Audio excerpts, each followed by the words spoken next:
Hello? Okay.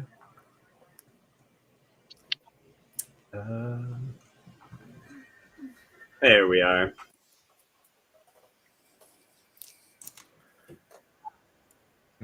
I'll do it next time. The odds are too strong that this is going to go wrong. What are we hearing in the background? Oh, it's an ad on another screen. I was like, what the hell? Welcome, everybody, to the Hiredivers stream. I hope y'all are excited.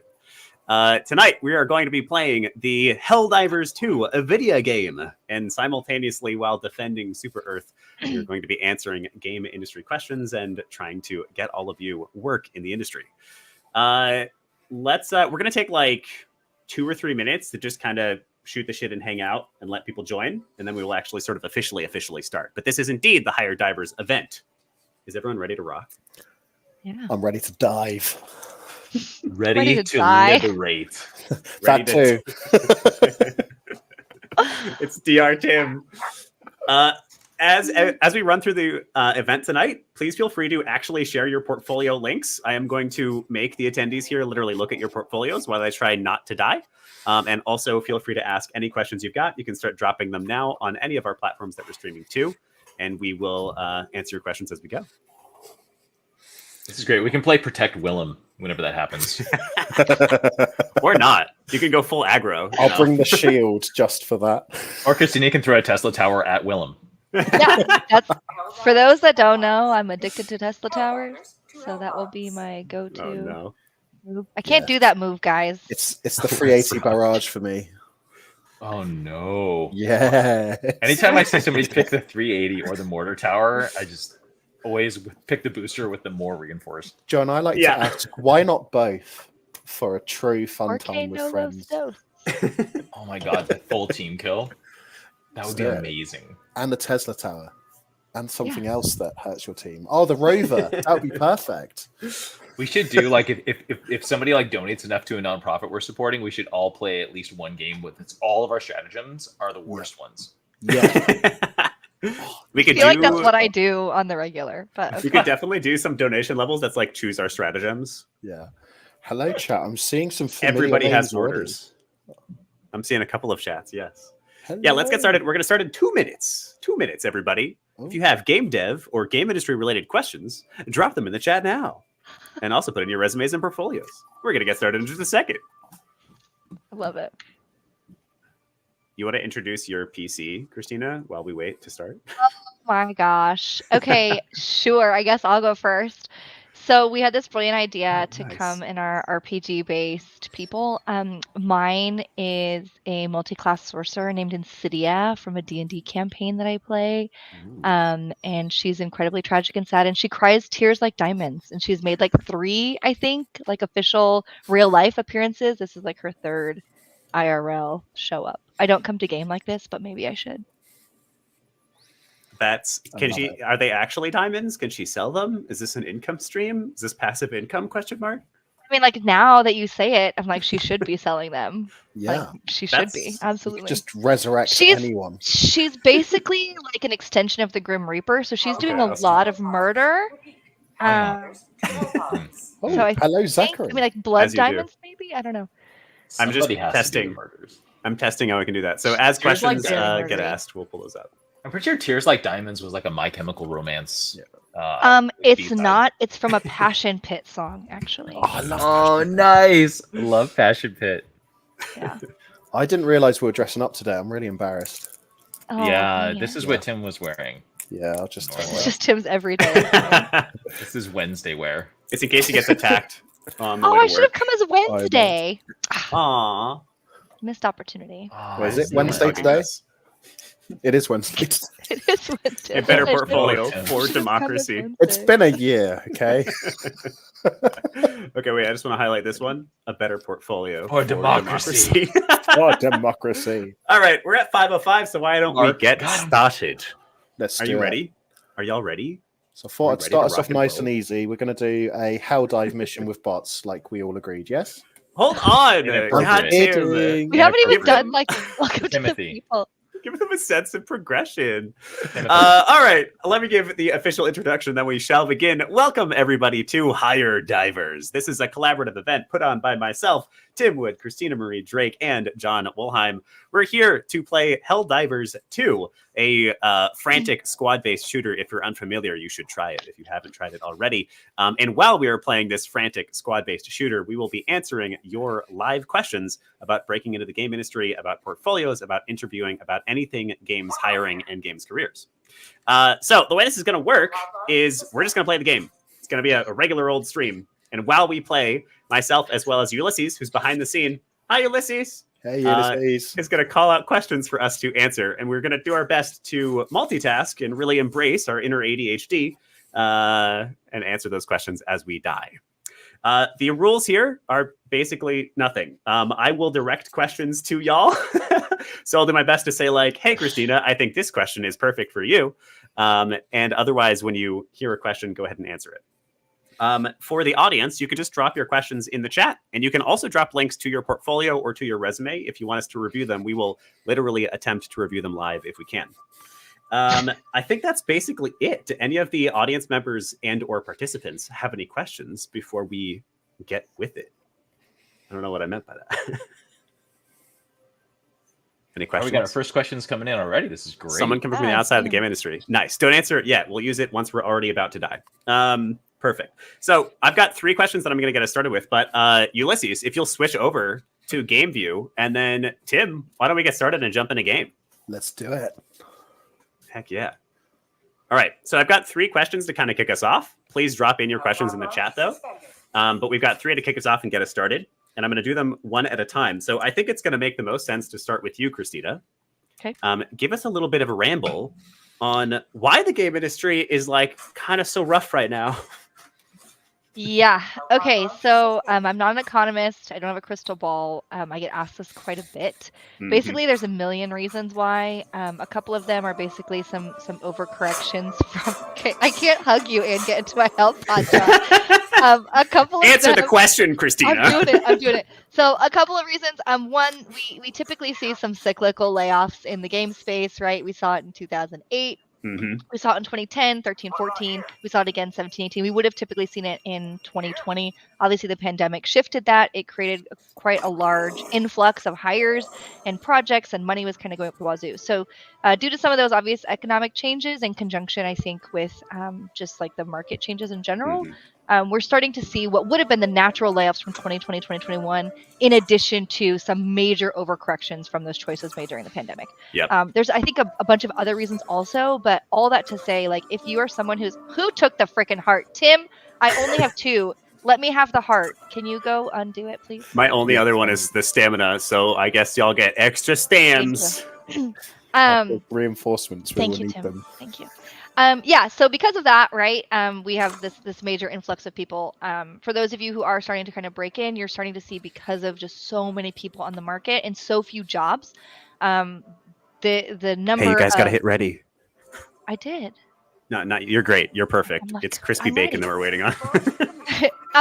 Because we have so many people who are unemployed and so few jobs, we're seeing just the number of applications per job be significantly higher. An example that I have just off the top of my head, at Naughty Dog, I hired a lot of production.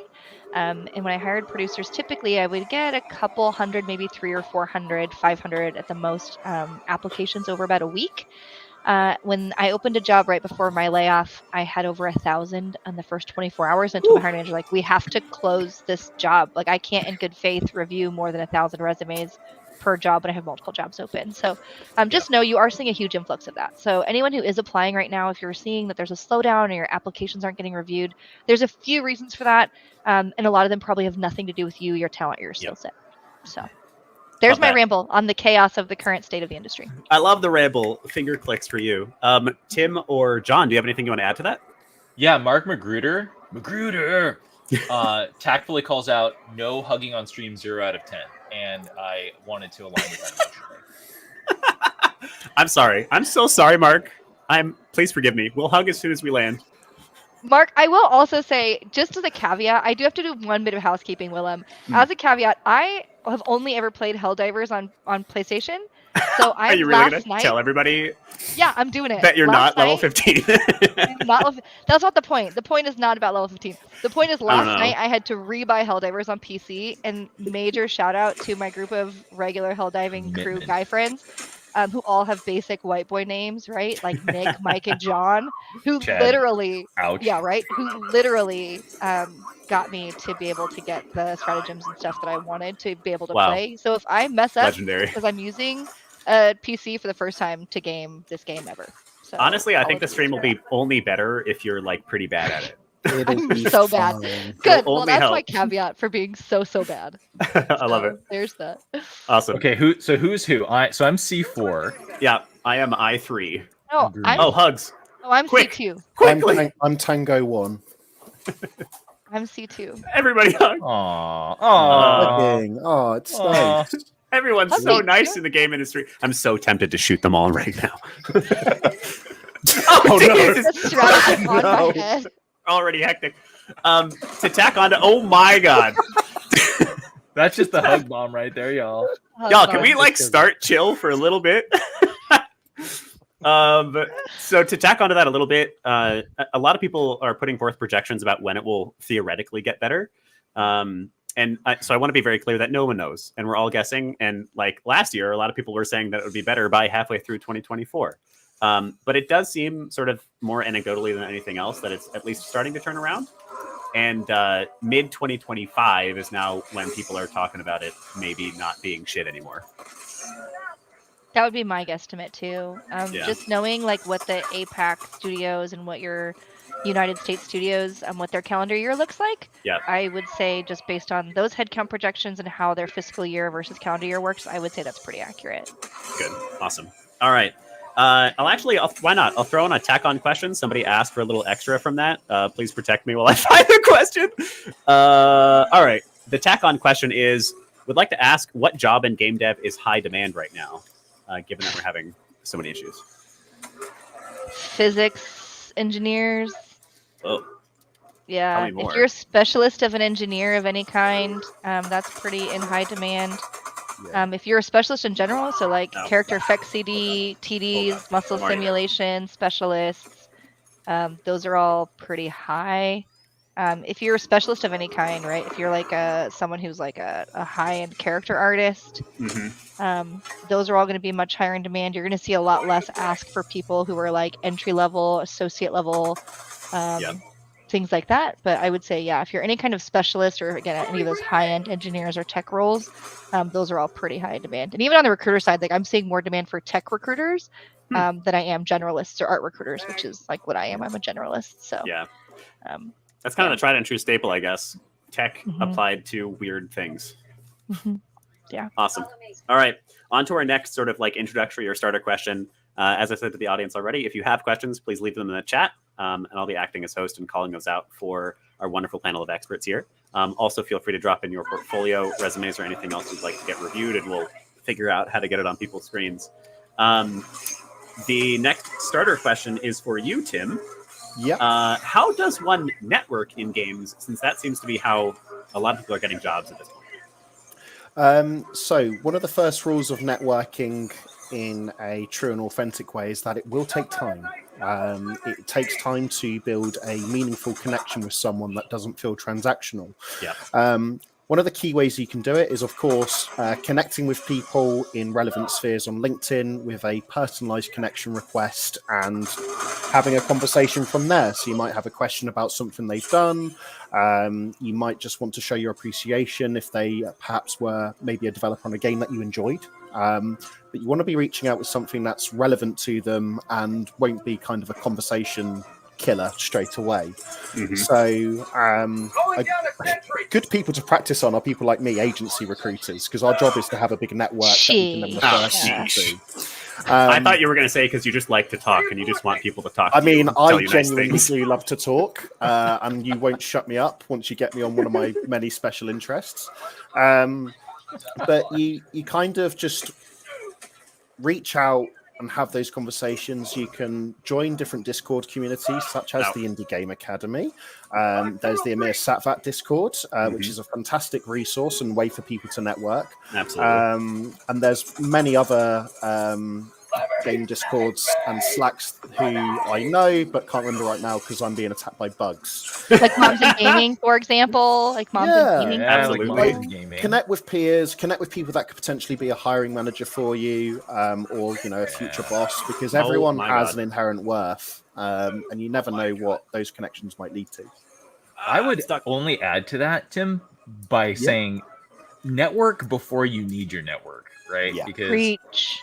everybody knows what it's like to have somebody reach out to you when they've had the flat tire, right? When the tire's blown out. Yep. And it's different when they're just asking to like come along for the ride before that. So build a network, get curious, ask people authentic questions, and just get to know them. I love that. Yeah, I think like it's a real advantage, and I don't mean to sound transactional about it.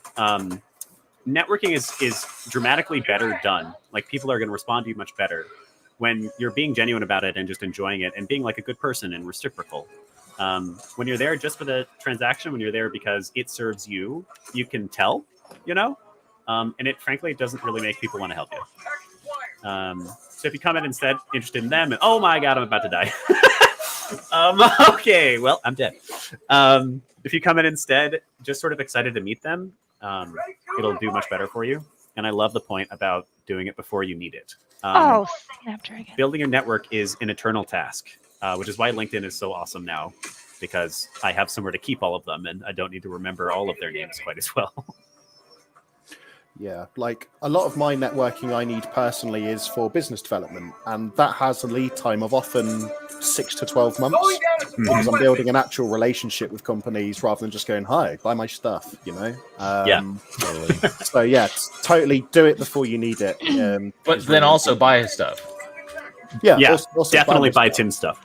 I actually, chainmail. Ulysses, if you'd be able to drop the link to the Indie Game Academy Discord in the chat, and then we don't have your link, Christina, but if you can grab your link somehow, we can drop that in the chat as well. Maybe Brad can do it. Oh, Brad's not part of it. Snapdragon. All right. I'll find a way to do it. Snickerdoodle. We'll be sharing any relevant links after the fact as well as best we can. Yeah. All right. Our final starter question before we get to the audience questions is for you, Jon. Ooh. And the question is, how do I meaningfully incorporate AI into my portfolio, given that AI is only on the rise? Well, it's certainly the right time to be asking that question. That's for darn sure. Here's what I would say. Okay. What AI means today is what it will mean 24 hours from now. Yeah. So meaningfully integrating your portfolio could be a little tricky. So what I would say is show off what you could do, right? When something was relevant in the best way that it was relevant then. Okay. In a less complicated way, that might mean, if you look at what people could do with Stable Diffusion or with even Midjourney not long ago. Yep. Hold on. Just gotta call in some reinforcements. Yep. Oh God, I'm on fire. Oh God, I'm dead again. For me, by the Just dive it out. Just dive it out. Oh, run away. Oh, it's like the games industry. I'm so stuck. I think I'm doomed. Oh, Jeebus. I'm dead. Two of you? All right. Sorry, Jon. What were you saying? No. I kind of forget because these bugs are proving to be as challenging. AI in the portfolio, I believe. Yes, AI in the portfolio. So the number one thing I would say to just drill down is just be curious and demonstrate curiosity, because all you can do is show that you can learn, not that you know anything. Because knowing anything doesn't matter right now. Yeah.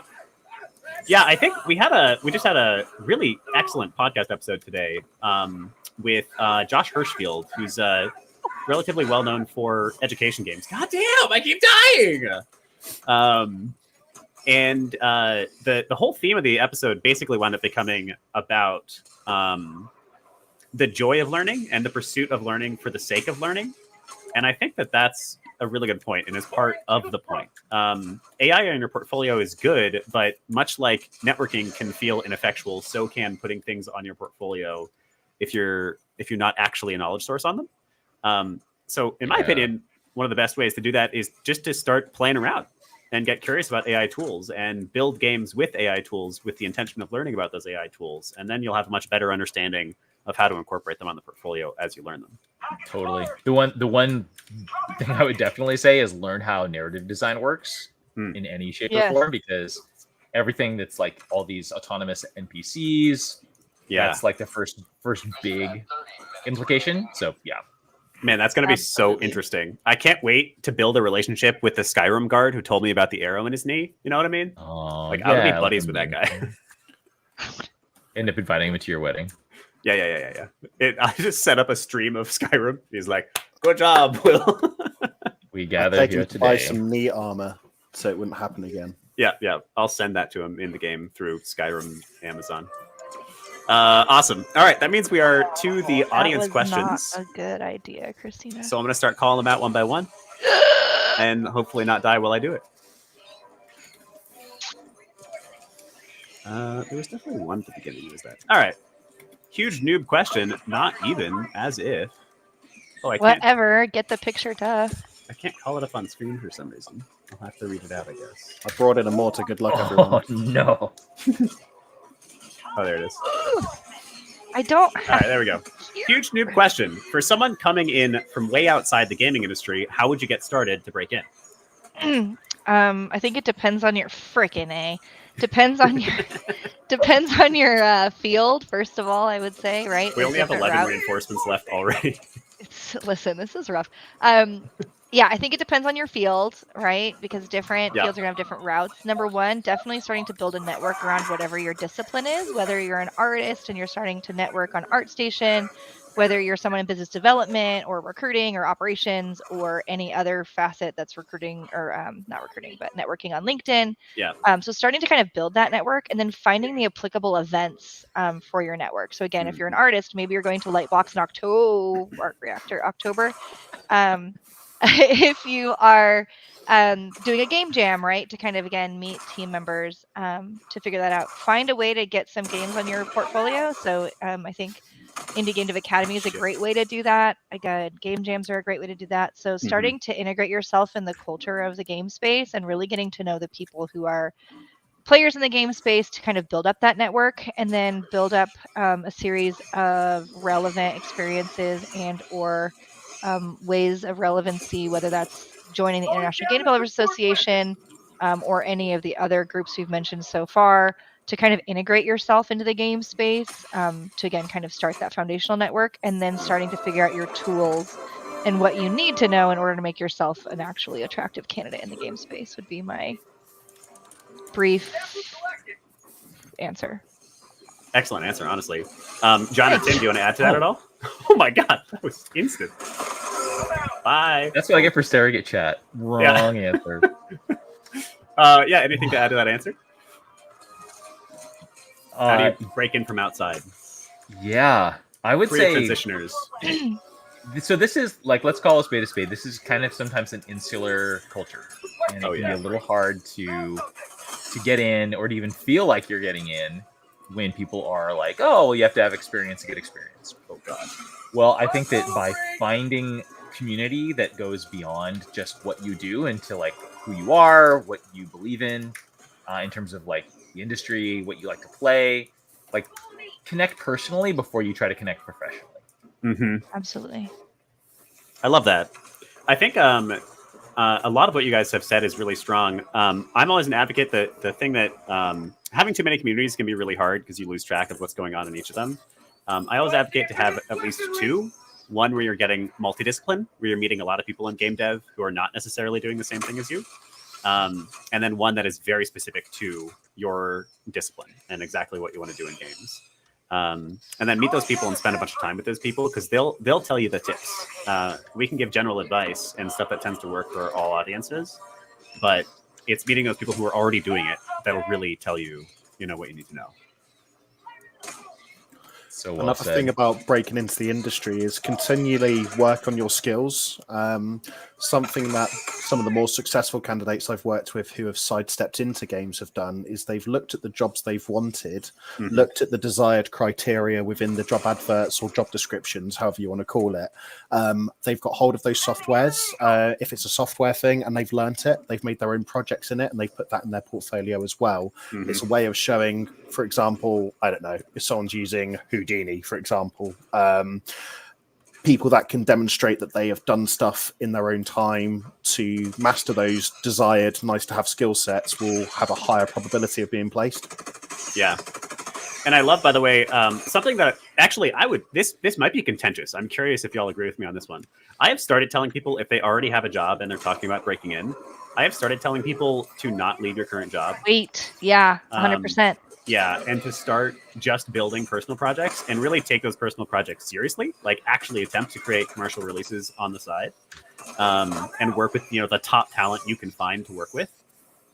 Because it just like if you leave your job, you're going to have, frankly, such a long time without pay. Your chances of getting a job without a game industry role and without connections in a year, in 12 months, is only about 5%, according to Emir Sabat. Three. There you go. So it's just not worth the risk. If you can have an income while still building your own games, I think that's kind of the best formula right this second. And hopefully it gets better. But yeah. Sorry to whoever I just laser fried. It's fine. It's only my feelings. Ricardo asks, what's the best way to display a game designer portfolio? I'm pretty lost because I get confused if I need images or text, etc., etc. Tim, we just did a beautiful, wonderful portfolio review with Willem. Do you want to tackle that? Or Willem, do you want to talk about that? So it kind of depends on what aspect of design that you're doing. The things that I look for are a succinct overview on what you've actually done. So a good example for when you're writing text about something you've done is to use the STAR method. What was the situation? What was your specific task? What action did you take? And what was the result of that? So if you've got like a game design document that you're able to share, that would be very useful to me. If you've got images of, say, a level that you've designed, or you've been designing aspects of an RPG skill tree and you're happy to share that, or you're allowed to share that with NDAs, that would be useful, along with an overview of any tools, softwares, or techniques that you've used as kind of a bullet point underneath. Yeah, it's an interesting one. Sorry, I get so distracted when I've got something right in front. I think that's kind of the I don't know point. if anybody wants a... Tim, do you want this backpack? I just passed you a rover. Or John, if you want it. I mean, I have an extra one. Wear backpack. I'll take one. It's right there. I'm having a good time Mandalorian around with this jump pack. Okay, that's fine. Yeah. You. To answer the game portfolio one a little bit more, I just sent out one of my favorite portfolios to share. It's Surya Narendran's, and he is a game designer and developer, and his portfolio is beautiful. The stuff to showcase is really, you're talking about like pictures or videos or what. Like, frankly, that doesn't matter too much. The objective is to showcase how you problem solved and what your mindset is as a designer. What people want to know is that you have a design mindset, that you're capable of thinking through problems.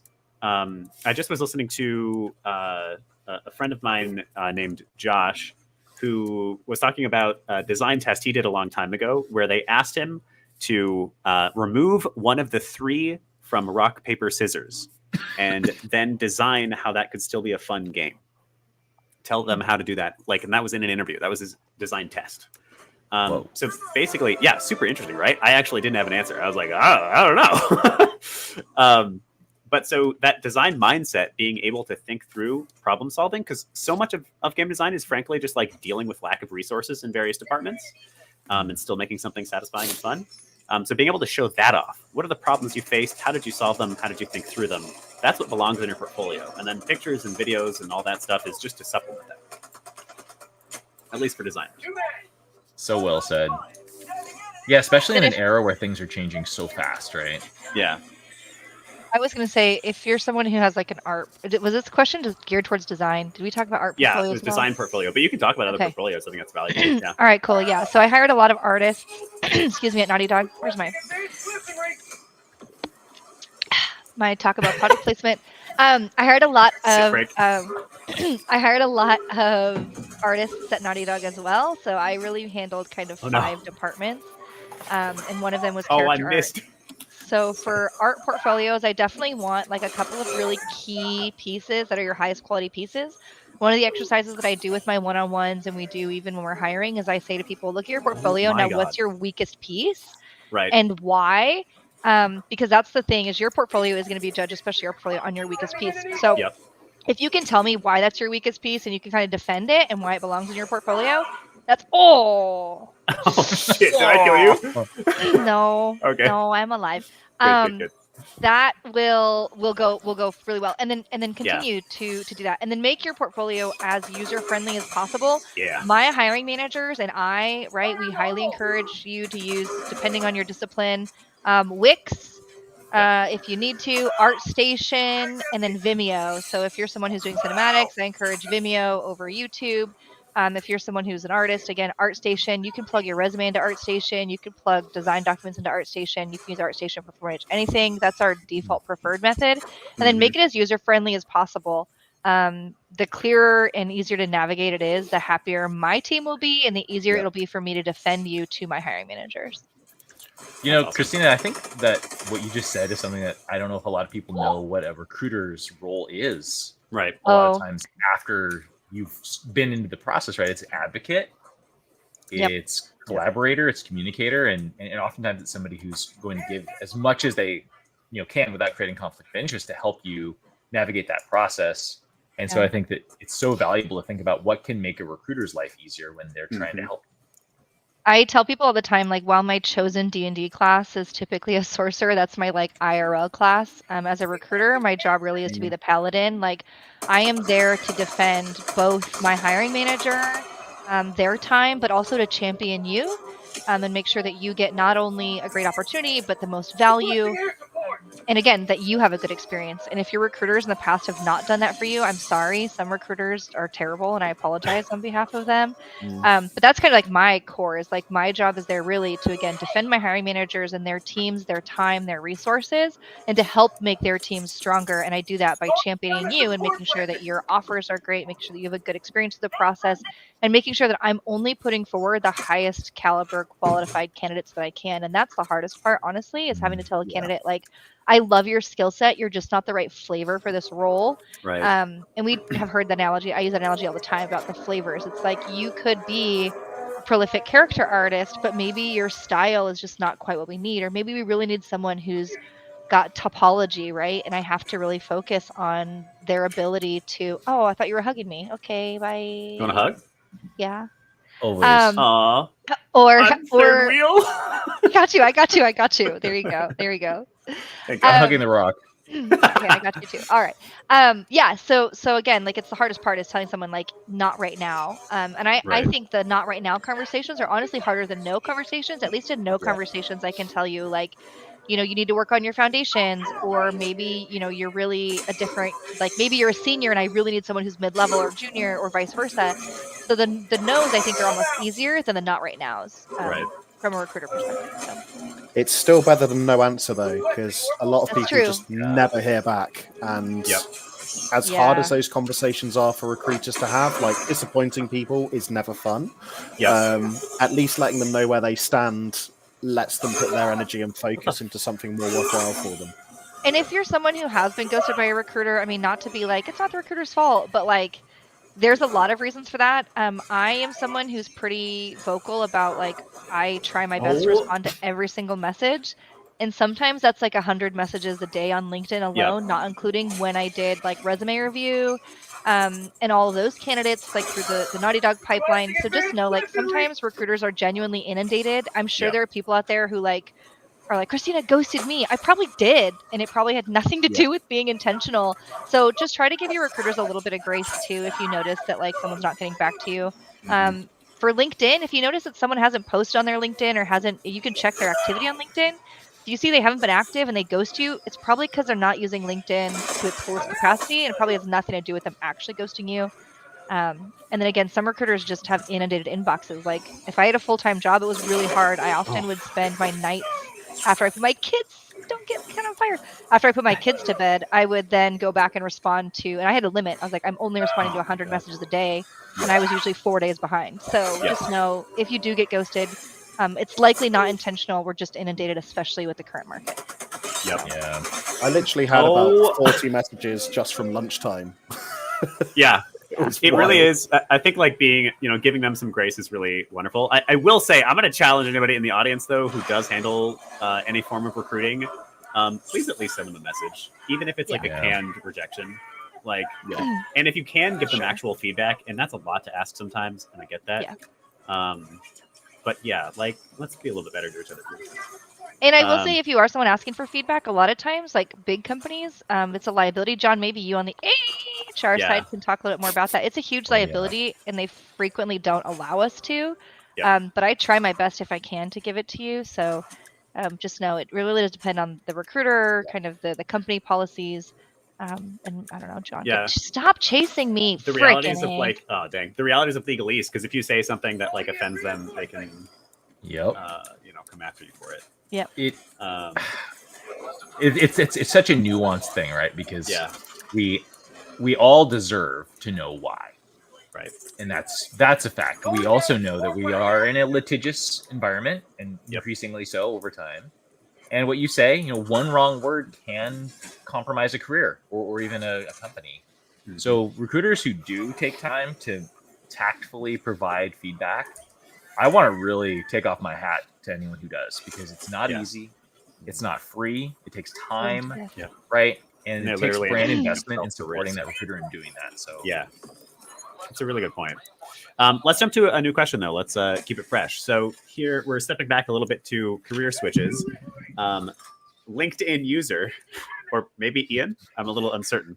I went to school with LinkedIn user.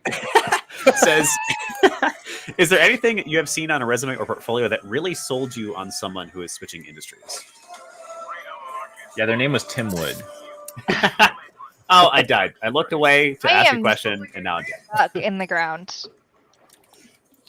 Anything that stood out to you for somebody specifically career switching, but if you can't think of that, at the very least, what really, you look at a portfolio and you're like, oh, yes, that's the person.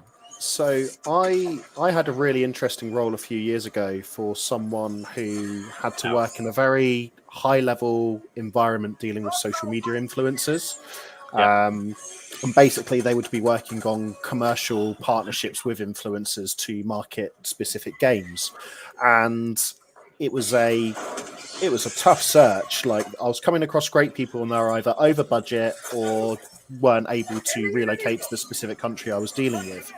But I managed to find one individual who had built up their own Twitch community.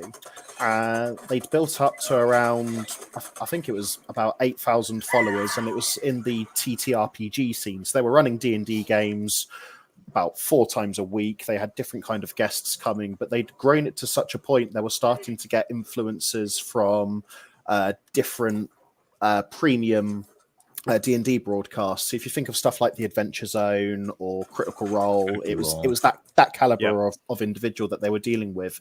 They'd done it all with no training. It was all kind of intuitive, but they'd entered into some very sort of successful deals and got stuff sort of done to the right degree.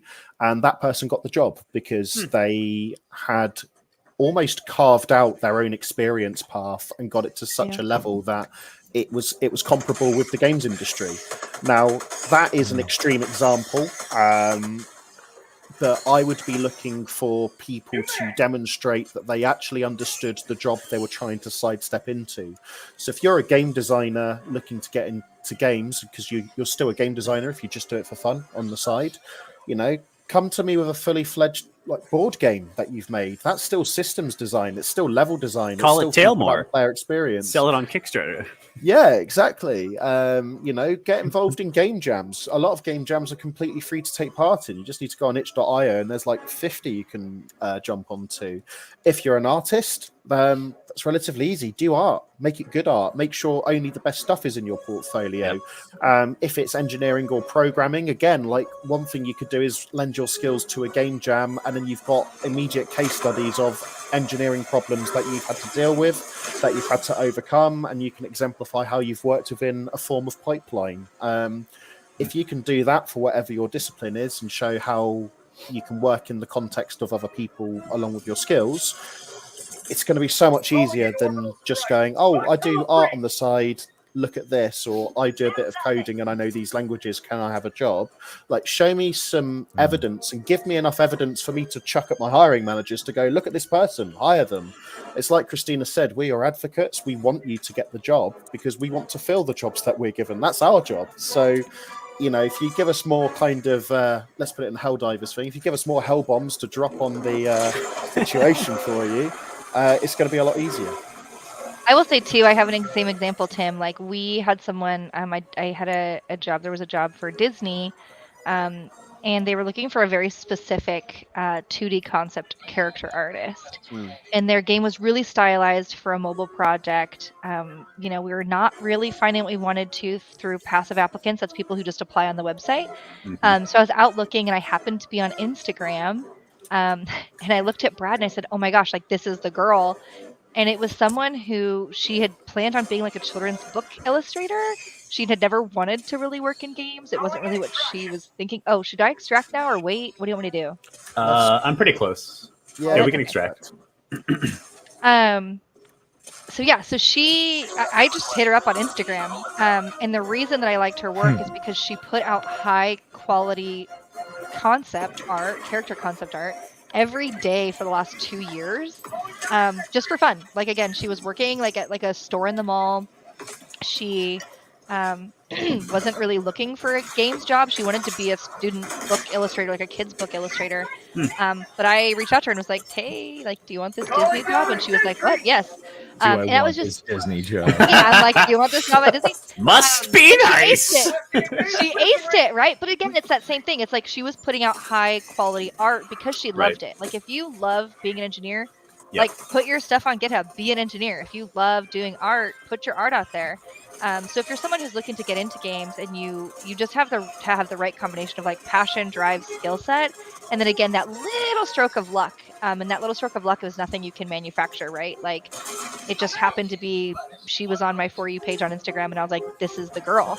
Or Tim, like your person, like that stroke of luck of just having built that community, and you're like, this is the one. So whatever you do, if you're going to be that top 1%, like whatever you are, be prolific at it, and then wait for the stroke of luck. It's a lot more timing based, but you can still be proactive in it. And then, like Willem said earlier, like, if you do have a job, I just spoke to someone yesterday in Portugal. He's a wonderful engineer. He's looking to break into games, and he's currently doing engineering work for like a different type of like software studio. It's not games based. It's like e-learning. I told him, I was like, dude, hold on to that because you don't want to switch now. So, boy, that's my 10 cents. That's a lot of really good answers. I think. I think it really. This maybe goes without saying, but it is extremely different dependent on what the role is and what the company is. Totally. Oh no! There's not orbital laser. No, at the end. Oh my god! Oh, I dropped all the samples up there. No! Oh, it's up I'll top. get them. Oh shit! Do you have a backpack still? I'm gonna just drop mine on drop just so we don't lose. Can all you the get up there wares. without a jump pack? I'll get. Oh wait. I have a new one here. Oh, okay, good. So yeah, it's going to be extremely dependent on the role and the actual company. So in my opinion, I have far less recruiting experience than the other people in this room. But in my opinion, a big part of it is knowing who you're applying for and knowing where you're applying and what role that is. And a lot of that just comes with spending the time to do the research. So looking at the job application and figuring out exactly what they're writing down. I think we are. We can board. I got your samples, John. Figuring out exactly what they're asking Got yours, for. Tim. And then like stalk them a little bit, 10, 20, 25% stalker, and go and look at who the hiring manager is and what they're into and what games they play. Why have you done this? Stalking. Yeah, ethical stalking. And then the way that portfolio will stand out is if you really deliver that. You understand what they need, what's going to make their team awesome, what's going to make their game awesome, and then you put that on the portfolio. We just hired a bunch of people at the Indie Game Academy. And, you know, I will make no illusions about it. A big part of the reason that the people who got hired is because they had the vibe. They had the energy that we really care about and we really want to deliver to our users. And so when they gave us that on their portfolio and in their interviews, we knew they were the right people. Yep. All right. Unremarkable. Unremarkable. Hey, man. I'm multitasking. That's not my natural state. We did take forever. We died so much.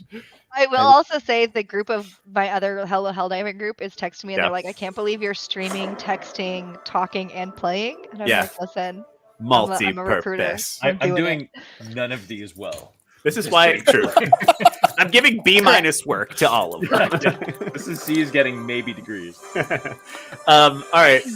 I think we should definitely escalate difficulty a couple of notches. We got more. Need to be more frantic. I want to be a little miserable. Should we ask the audience what difficulties should we play on between? Yes. Like all right, five audience. and 9? Helldive. Oh, Yeah, they're just gonna pick. They're gonna be Helldive. like, yeah, and I'm like, that's not And gonna it's going to we're be just gonna die. joyous. It's gonna be Okay. Audience, what difficulty should we do? Any one you want. 17. Someone's going to be Cool, like, cool. trivial. Friendly fire damage, 150. Christina crushed it. Hashtag nailed it. Did absolutely, absolutely. Wait, I gotta buy the hugs. I can buy the hugs. now. Multitasking mama word for Christina, says Beth. Heck Good job, Yes, Christina. thank you. What's the difficulty below Helldive, says Mark. Mark wants us to do Suicide, I above think? and below. Impossible, I believe. Oh, Yeah, all right. impossible. Yeah. Impossible it is. Impossible. We want to do impossible with Let's go. robots. With robots. Oh No. god.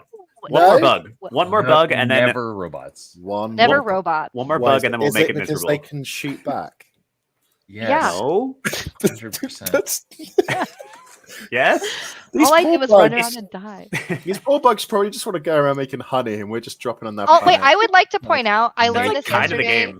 game. I learned yesterday that if we abandon a campaign, we basically help the bugs and hurt humanity. So I would just Oh, like to that's say, by awesome. abandoning our Well, campaign, we are It's doing too humanity a late. disservice. It's like So- taking half of your antibiotics. Today That's we what are people serving want. LinkedIn.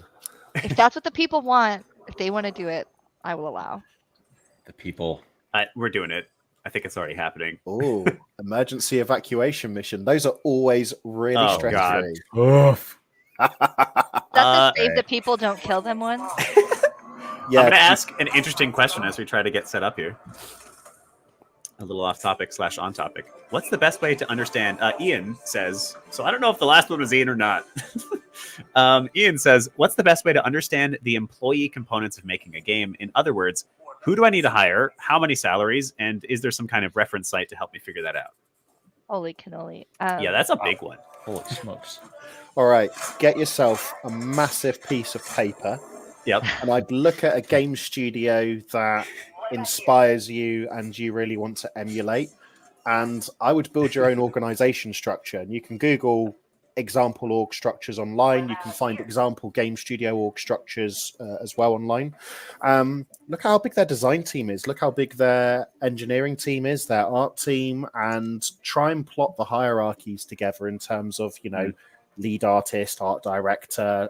Specifically, you want to be looking at operations as well.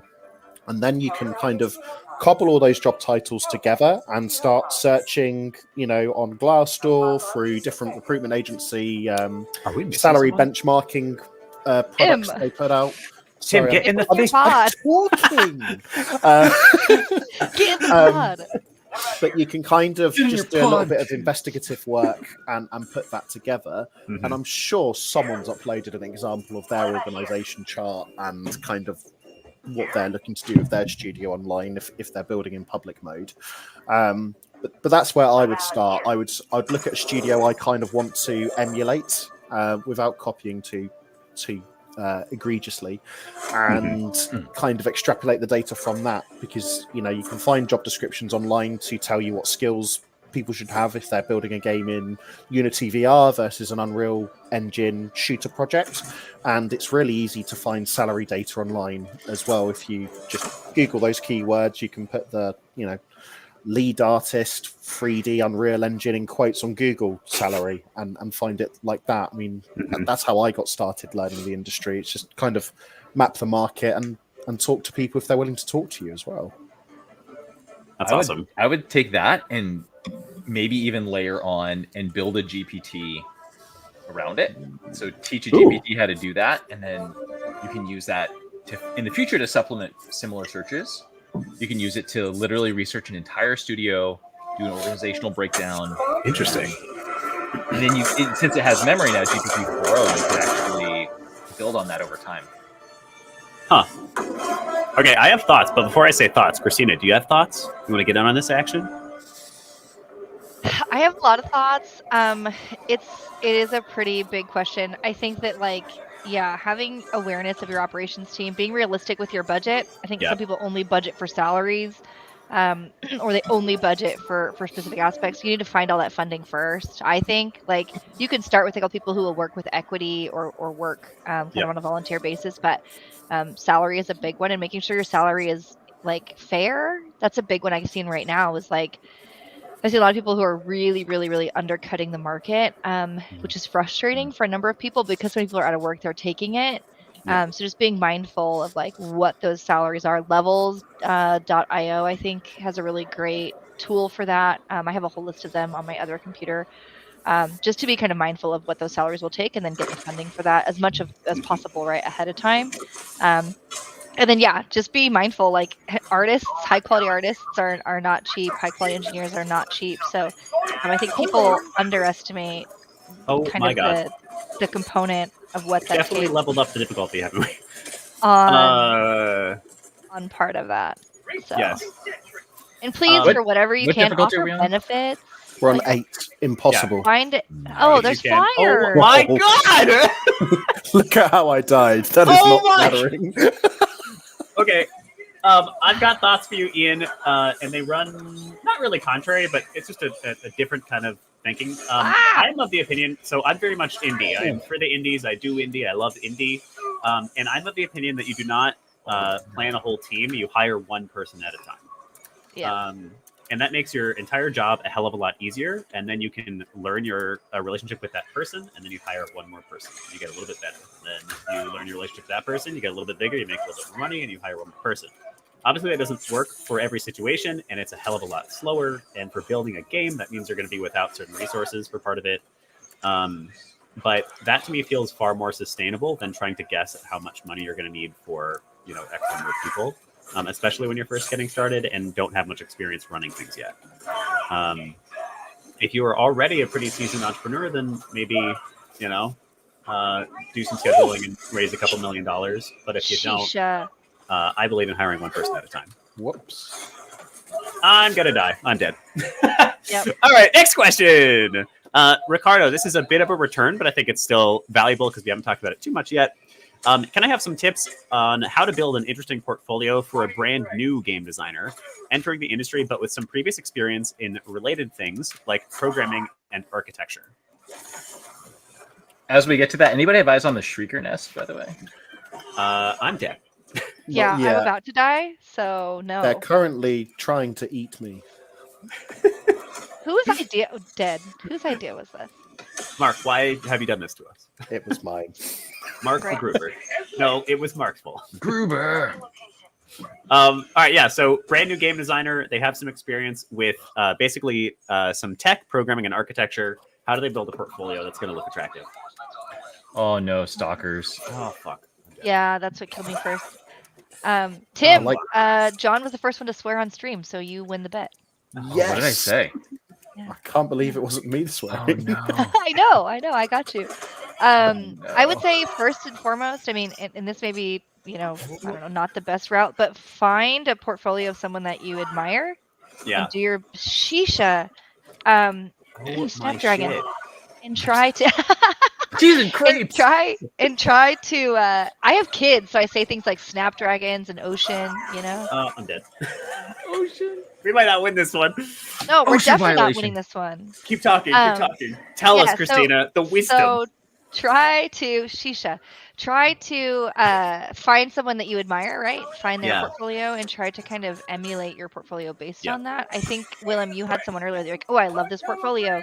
Yep. Like, that's the way you Always do it. about For it. character artists, I always pass them Frank Zhang's information. I'm like, Frank Zhang is like the GOAT. He's one of my favorite artists at Naughty Dog to work with, right? So I make your portfolio look like his, and that's, I think, an easy way to not reinvent the wheel. Yeah, I can definitely agree with that. I think there's a tendency. Thanks, I Willem. think it's because you're welcome. There was a bow tie and I was scared and I threw it. Okay, it's fine. It's all good. I think there's a tendency in games, we're all creatives here, no matter what role we are, and we like making stuff. So I think there's a tendency to like, we want to put our special sauce on it. We want it to be ours. But y'all don't just copy somebody else's that looks good. And You force us, we're all dead. Nice. Oh no. And yeah, just copy how they did it and look at what they have on there. So as far as you specifically, Ricardo, having programming and architecture experience, that won't apply as easily to any game design roles, and you run the risk of looking like a generalist if you sort of feature that too much. But what you might do is have a section that's focusing on your games that you've contributed to first. That's always the most important for a designer. And then after you have that, one scroll down from there, you can be like, and here's some of my coding architecture stuff. Because at that point, it's kind of a value add. You've already pitched your design sensibilities with the other games in your portfolio. And then you can add, I'm going to die again. And then you can add the coding stuff as a kind of bonus. That said, if you're applying for like a tech design role, maybe you can work it in a little bit more liberally.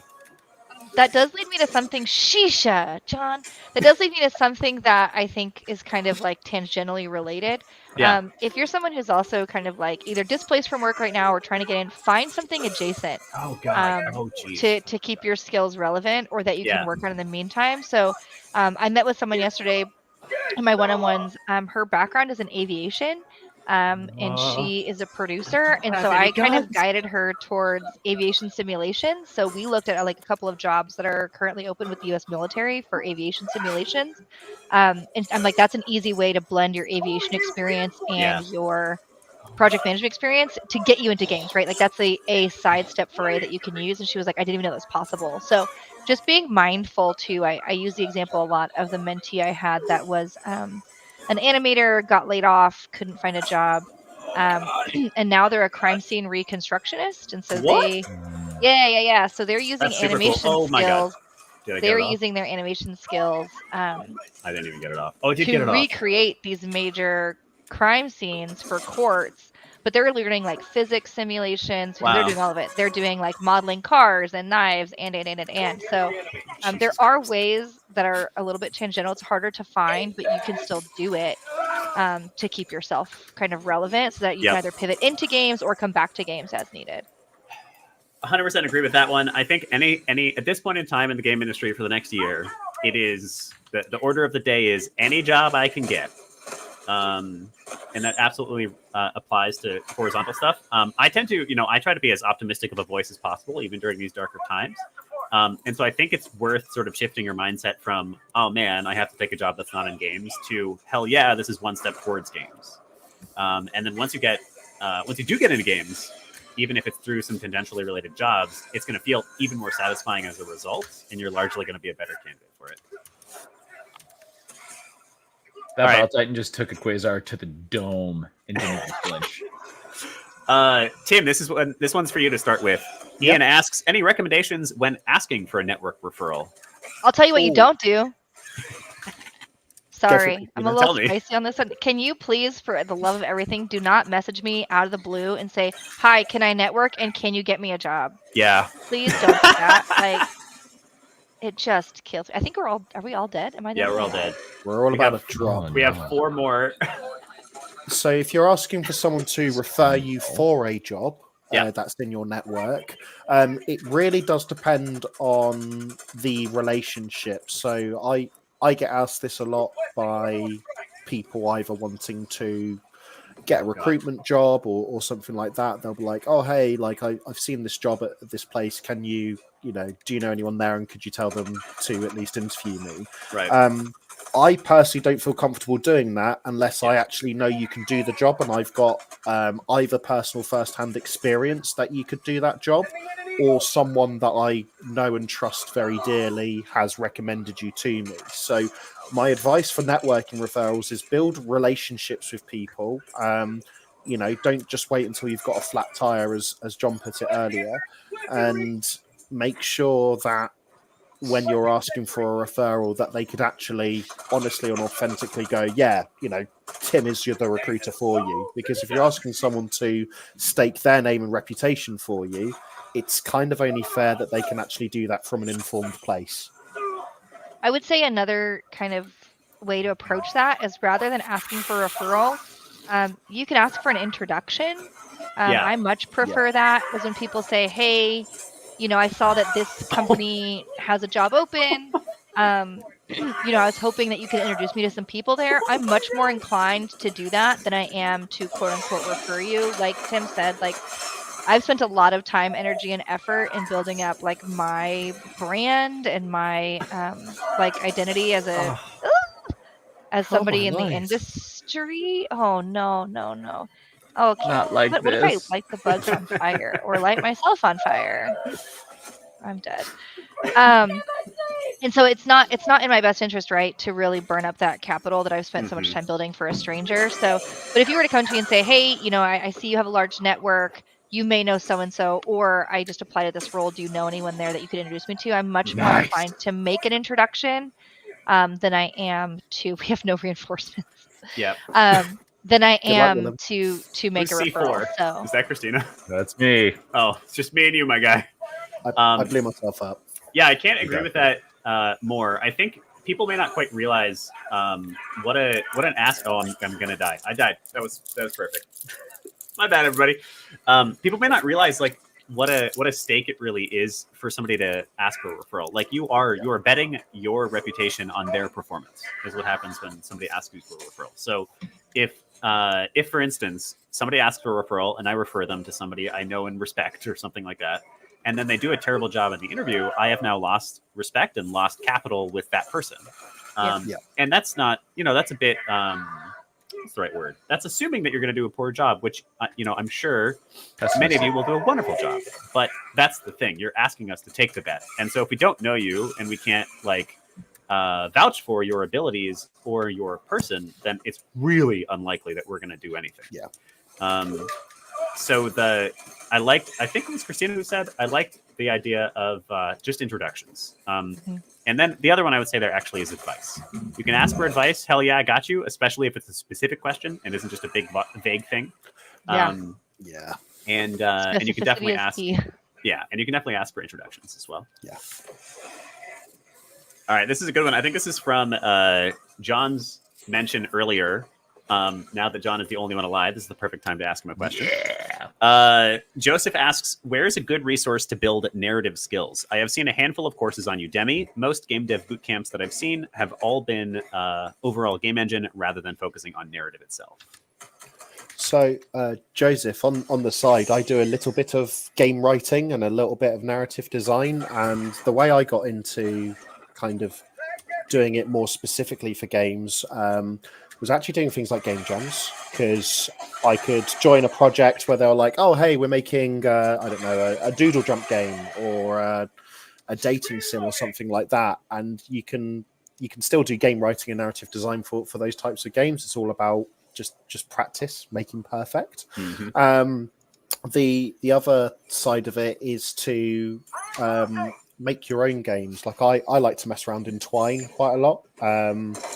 And that's a way of me keeping my skills sharp and really just putting words to page and actually writing itself. So not necessarily sitting down and writing a novel, but you could set yourself a challenge of, I will write 100 variations of I need a reload, because a studio might need that. They're going to need NPC barks. Give me the bullets! Yeah. More bullets for democracy now, that kind of thing. You could go on to ChatGPT, for example. Man, John's pretty good. Give me a list of 50 items in an RPG, and then write little descriptions for them, and set yourself a challenge of, I can only use 200 characters, because that might be how much is allowed on a screen. When I was writing for Dragon Fist VR Kung Fu, for example, I had to write character bios within about 400 words, because that was how much could fit on a VR headset screen. So I'd say get involved in game jams or solo projects, hobby projects, and look at the limitations that they actually put onto narrative design, and then write within those parameters. And that will give you some tangible skills and evidence that a recruiter like me can look at and go, oh, you're not just, writing this is a very nice chapter of a book. I can see that you're writing NPC barks, you're doing descriptions, you're doing exposition. It could be as simple as writing a little bit of tutorial text as well. That's something I had to look at. So Yeah, the courses on Udemy, they might be very good. I've not done them myself, so I couldn't comment, but it can't hurt to explore things as long as it doesn't break your budget and put you in a position of struggling potentially. Can we just appreciate how Jon is not only carrying the Single-handedly? face of this industry, but Yeah. the face of this game right now? Jon is just like going for it. I can recommend You've got it. I believe in you. Oh, You well, jinxed him, Christine. I did. Sorry. I shouldn't have talked. Sorcery. Sorry, sorcery. She jinxed you. Oh, I that's wanna- magic. No. I want to recommend a very specific boot camp, and that is the narrative department with Susan O'Connor. Speaking of giving people referrals and vouching for people, I met Susan O'Connor in person at GDC this year and got to sit down and really get to know her. And I now really respect her, and I've heard a lot of good things about her boot camp. So Susan O'Connor's boot camp is one I'd recommend specifically for narrative. And she's just like a wonderful person. So reach out to Susan. All right. So does this mean we should make it less hard or more hard? More hard. Should we go Helldive robots? Let's see. It's 6:05. Maybe one more before Helldive robots. Fine. Helldive robots. Do we want to? What do you think, audience? What do you want, audience? Tell us. What do Who you hurt want, you, people? Willem? My dad? No, I'm just kidding. The Oh, industry. The industry. The industry. I said to somebody today that we all have collective PTSD from the last few years. We've all suffered together. What will this mean for our mental state 10 years from now? A few months ago, I was actually having dreams that I was getting LinkedIn messages about stuff. And then I was waking up thinking that I'd had conversations. That's when I knew I needed to take a little holiday. The audience says hard level, yes.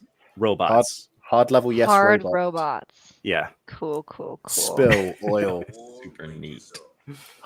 This means we can contribute to the major order where we have to choose between children or minds. I'm gonna die. Children. We have to. Okay, I'm gonna as die, the aren't I? moms in gaming face, I have to say the children. Okay, I would pick children 100%. Which one? Hi, So Ian. Ian's leaving, who has asked all the questions. Fern and Wells. So we're going to save the children, yes? Thank you. Oh, Yeah. no, we're actually going bots. Save the babies. Oh, yeah. Save the babies. We're going to die. Are we doing Helldive? But if No, we save no, the I think it's minds, we get an hard. extra stratagem. All right, You know, hard No, hell, we don't need that. We need Hard to robot. save the babies. Meta-wise, better minds. hard robot, and then we'll finish with Helldive robot. All right, let's do it. Oh. Okay. Okay. Shall we do an exterminate? Sure. Is this an exterminate? That's nice and easy. Yes, I love these. Right. Is that like just- the 15-minute just kill all the things? Yeah, Perfect. Yeah, that's perfect. it's time for the 380 mil. It is. Are we excited? I brought the autocannon because I thought it would be good to be able to carry it around, and I just instantly died and lost my cannon, and I never had a heavy weapon. Easy anti-tank launcher is just the way to go. The disposable one. Yeah. Yeah, I think You get two, and the cooldown's really quick. Yeah, so fast. For which one? The the- easy anti-tank. Disposable thingy majiggy. Cool. That's a technical term. Yeah. Disposable thingy-majiggy. You should make a game, Willem, where you just call all the Disposable. things stuff like that. So my brothers are also game developers. And we of course work together. We founded the Delv Bros. And the stuff that we build is just so dumb and wonderful as a result. One of my favorite things we ever built was it was just a prototype. We didn't take it to completion, but it was called Honey Talks Hatchback Stunt Simulator Ghost Protocol. And it was for a game jam. The whole game was you drove around with super shitty car physics. Willem, And the give up the game- hearts, my bro. Oh God. All right, I there love you you go. too. Thanks. And the whole game was basically you drive around with super shitty car physics, and then it tracked what happened as you drove around with super shitty car physics. And whenever you blew up, it would then create a ghost of your run that was permanently in the world and had its own physics. So the whole world would slowly fill with copies of your fuck ups and you just die more and more. And then love eventually we added online play, so everybody else's fuck ups were in your world as well. Pretty I fantastic. just love the idea of ghosts in my world. Mm. I want ghosts in my world. Like a racing ghost, like Mario Kart kind of. Any ghost. I love that. Oh my god! Oh my god! Is there an AR platform of some sort that's making people ghosts? That's got to be a thing. Right? John? Question mark? What? I don't know. That would be pretty incredible, though. That's interesting. You could, like, right? what if we just like went full Black Mirror on this and we made it like ghosts of actual people? So our house is really bad I wiring. Right in the middle. And I frequently ask Brad, like, is that a ghost? And he's like, no, it's just bad wiring. I'm like, but what if it was a ghost? He's like, it's not a ghost. It's the ghost of an underpaid subcontractor. No, but I really want it to be a ghost. If I was a ghost, I would possess someone and then continue to shitpost on LinkedIn through my account. That's all you do. And you'd only do it like when they're not busy. Yeah. Like, it'd just be like, what? What keeps happening? Am I getting hacked? I'd be considerate, but I'd just be like, oh, look who's back. It's Tim with his hot takes. I'm like, oh no. It's come back. All right. Now that we're dying, it's time for the next question. LinkedIn user again, John, your favorite, asks, thank you for all the awesome info. What tools and languages are required to succeed in a game engineering role? I'm dead. Depends on the role, but C++ for sure. Be able to use the engines, so Unity, Unreal. Oh, where the heck did my laser go? Yeah, it really does depend on the requirement, because you could be the best Unreal Engine developer of all time, but if I'm looking to fill a role that's working in Unity, you can be the best of the best, but it won't be relevant. So, Resme. Oh, sorry. Oh, sorry. Res both of us. Laser. But I would say whatever skills and languages you are learning, continue to use them within personal projects if you can, or pushing your own personal research and development. And one of my personal pet peeves is when I get a CV from someone who rates their own skills out of 10, because a lot of the time, particularly if you're earlier on in your career and haven't had the opportunity to do everything yet, you might not know what you don't know. So I'd say just a continual awareness on the capabilities of the technologies you're using, and then apply for jobs that are specific to those tools and technologies. Well, I lost my breath then. I love that.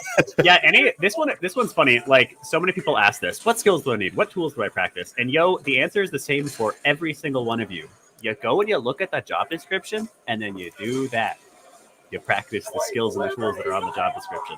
I can even take it a step further. I'm also devastated, killed by a devastator.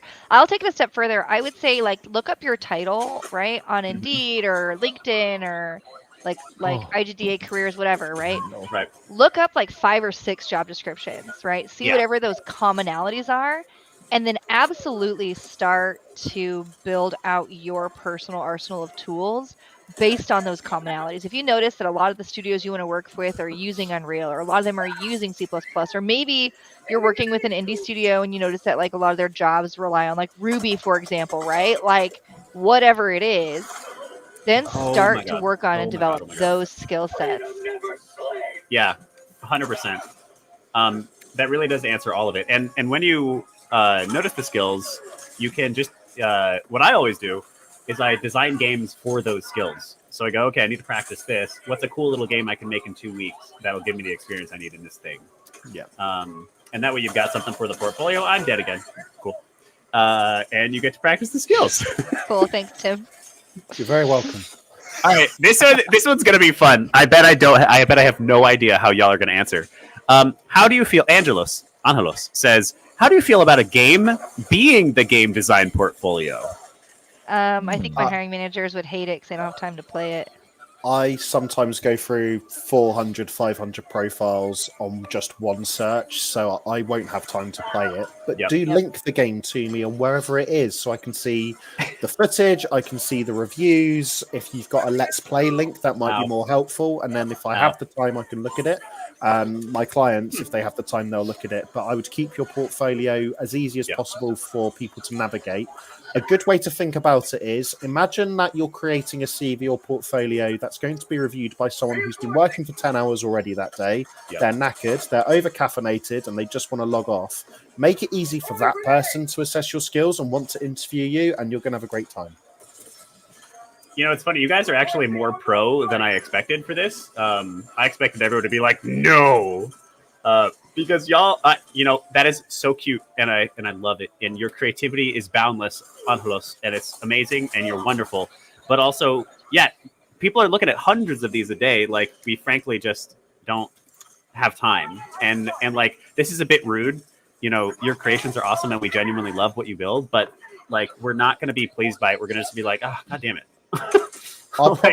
I'll skip, and I might come back to it later, but I might have filled the job by then with someone else. So it is ruthless and it is cutthroat to try and get in front of the right people. So just make it easy for them is what I would say. Yeah. Just imagine, if your job is literally just looking at portfolios all day, and you've looked at 400 of them, and then somebody forces you to take 3 times as long to get the information they need because they want you to play a little cute game, you're not going to think that's a little cute game. You're mostly just going to be frustrated by it. Yeah, I'll be like, damn you, Willem. Yeah. Curse you. All right. What else we got? LinkedIn user. I think there's a few of them. It's a tribe. Asks, how do y'all feel about a slide deck or PDF for portfolios as opposed to a website linking to outside sources like Itch for the interactive parts? So again, I think it goes back to like, we want to keep it as simple as possible. And we really want it to be like friendly for our hiring managers. So as a recruiter, a lot of times, like, I'm just the first line of defense, and then it goes to my hiring managers. My hiring managers, like Tim said, like, they don't have time. They want what they're used to. They want what they're ready for, what they're accustomed to. So by doing something like sending I think I just spawned inside the ship. Great. Cool. That was probably me. I threw you outside of the zone because I was dying. Okay, that's fine. A, I'm dead, and B, I couldn't get out of the ship. Yeah, so they want what they're accustomed to, and that's a lot of times why people are like, well, I really have my own website. I really love my own website. I'm like, that's great, but my hiring managers are really accustomed to seeing an art station, or they're really accustomed to seeing like they're really accustomed to seeing like an art station or a Wix, or they're really accustomed to try not to reinvent the wheel, and honestly doing whatever you can to maintain. Eliminated by Christina said so. I didn't do anything. I'm in the ship. You got this. T1. Apparently I killed myself. Oh no, I'm trapped somehow. Go without me. Hey, we did it! Yay! I think John is the only one on that ship.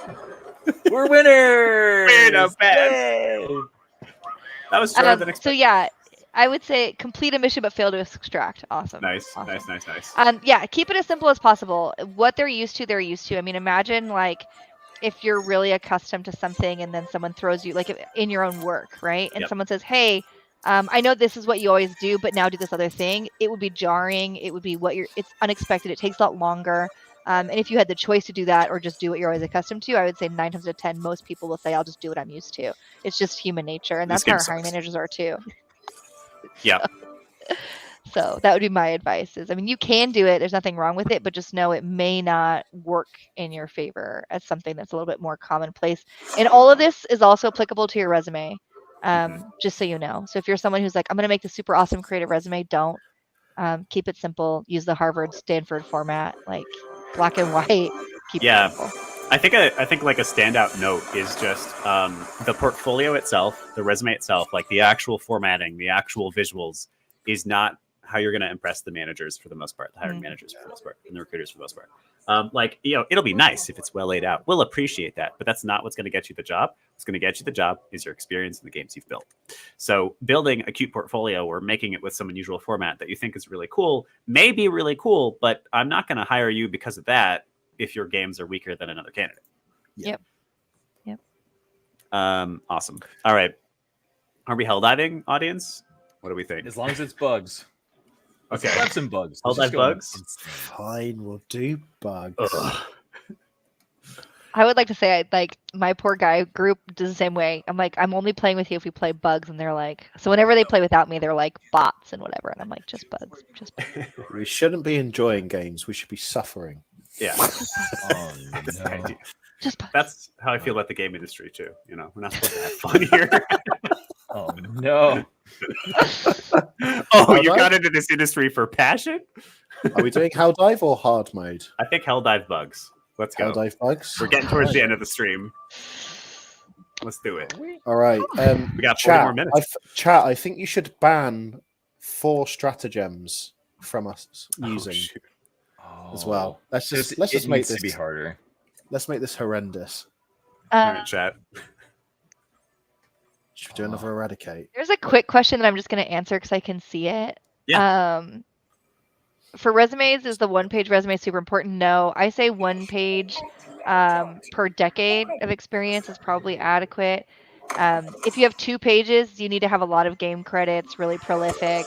I have 2 pages. I've been doing this for over 10 years. No turrets.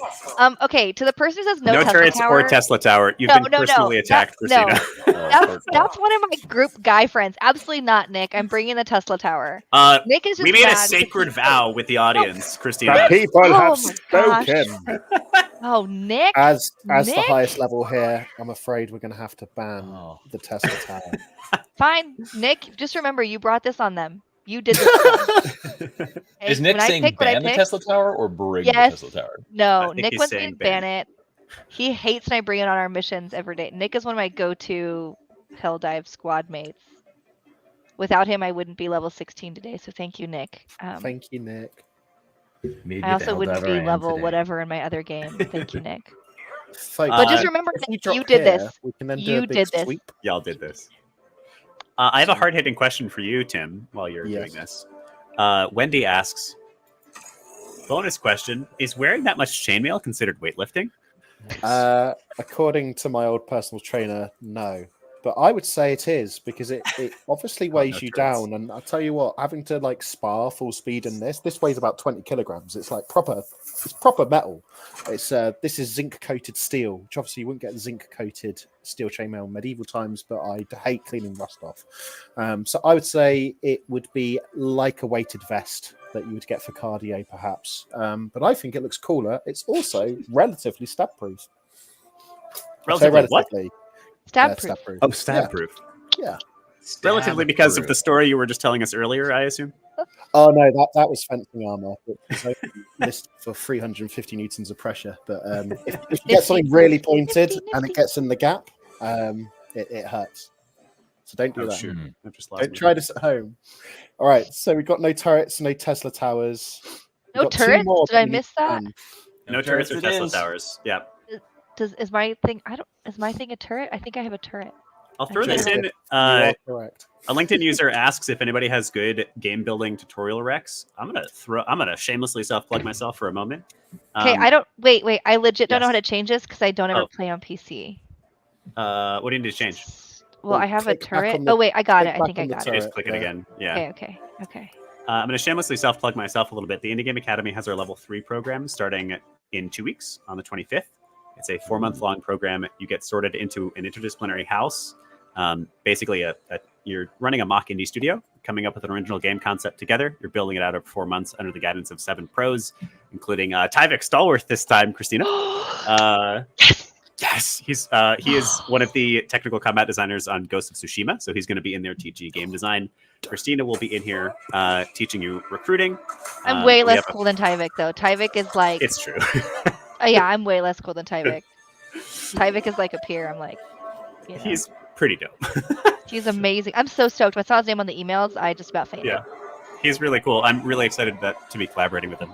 So you'll be learning under the guidance of all of these professors. It's all live online classes, 2 classes a week. And then you move through the classic production milestones, alpha, beta, and launch. And you actually launch your game to a store of your choice. You can monetize it if your team chooses. And you finish by pitching your game to a batch of publishers that we bring in. Some of our favorite partners are Exola and NetEase, and we've got a couple of others. So that is starting on the 25th. And applications close this Friday. They take about 10 to 20 minutes, and with scholarships, it goes down to as low as $400. So take a look and send in an application, yo. I did the IGA level 1 this weekend just gone. Was it this weekend just gone? Willem? Yeah. Yeah, and I had like no Unity experience or anything. All I'd done is just write, and I made a fully fledged game with like 4 hours of Unity teaching and extra lectures and stuff. So I had a great time, and I'll be back. Heck yeah. You've created a monster, Willem. What else is new? Tim, you've always been a monster, yeah. It's true. It's very true. I'm surprised I'm not already dead. Isn't this Helldive? Hey, Yeah, how is this don't possible? jinx me, okay? Don't worry, Death will I'll be come. here. It's fine. All right. Gotta Okay, find I've that been super sample rock, I've been though. excited to ask this question of the room for a while. It got asked. I've been sort of catching up on questions. So John, the other John, asks, "What are some fun stories of what not to do?" That's also one of my Johns. Thanks, John. Thanks, John. Do not walk up to me at an event and say, "Can you network with me?" I don't get Don't- it, Christine. Literally, Christina, someone what's walked wrong up to with me that? at an event and was like, "Hi, will you network with me?" And I was like, "Why don't we start with hi, my name is?" Like, so don't, whatever you do, don't walk up to me at an event and just say network with me. That is not, that's not it. Yeah. That's not Don't it. send me a LinkedIn message and then 2 hours later follow up being Oh, like, yes. "Oh, I guess you don't care about Oh. helping Yes. people in the games industry and all that." Because like, Oh. I'm often in a meeting for 2 Yikes. hours, so I've not even gone onto LinkedIn. Or I was eating a sandwich. It doesn't even need to be professional. Sometimes they take a little while. Come on. Yeah, it's a big sandwich sometimes, Willem. I mean, but I've got some stories like that I can't tell because they're just not appropriate. But I've had Same. people turn up to interviews I missed. completely unprepared, for Yeah. example. I've had people try and misrepresent their skills, and then when I question them on those skills, it becomes rapidly apparent they're not who they say they are in terms of what they can do. Yeah, don't lie. Oh, Yeah, I think on your the biggest one for me is just we're on LinkedIn streaming Helldivers right now, and we're all in like costume, and it's fun and a laugh. But we are ultimately still networking on a professional or semi-professional level. Yeah.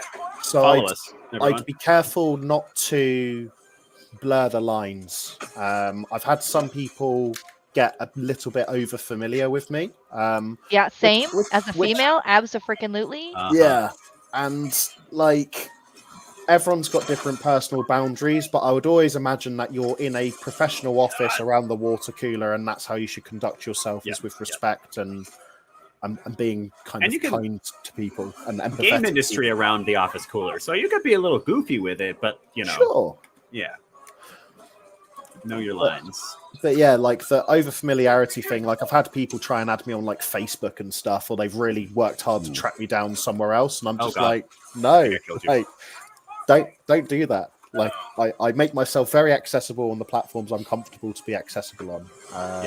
And I'm sure, Christina, that's double for you in many cases. Absolutely, as well as everyone.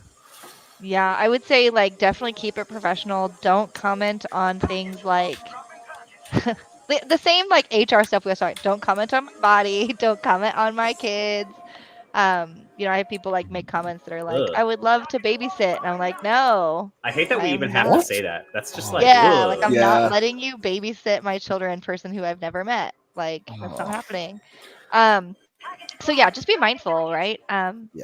Yeah. And then as far as like some more practical stuff, like I would say like aside from just the personal stuff, don't put pictures on your resume. Like Yeah. And don't use images on your resume in general. Just don't do it. 9 times out of 10. So bad. Yeah, 9 times out of 10 it'll wreck the applicant tracking system. And when it comes to me, it just looks like a bunch of wingdings, and I'm like, cool, I can't hire you even if I wanted to because I can't see your resume. I don't have time. Like I reviewed 58,000 resumes a single year. I don't have time to go like look you up and see if your like resume is legit. And then don't lie. Don't lie. Yeah. It just sucks. You can. I do encourage. I don't know exactly how to phrase this most correctly. You can come in with confidence. So don't lie.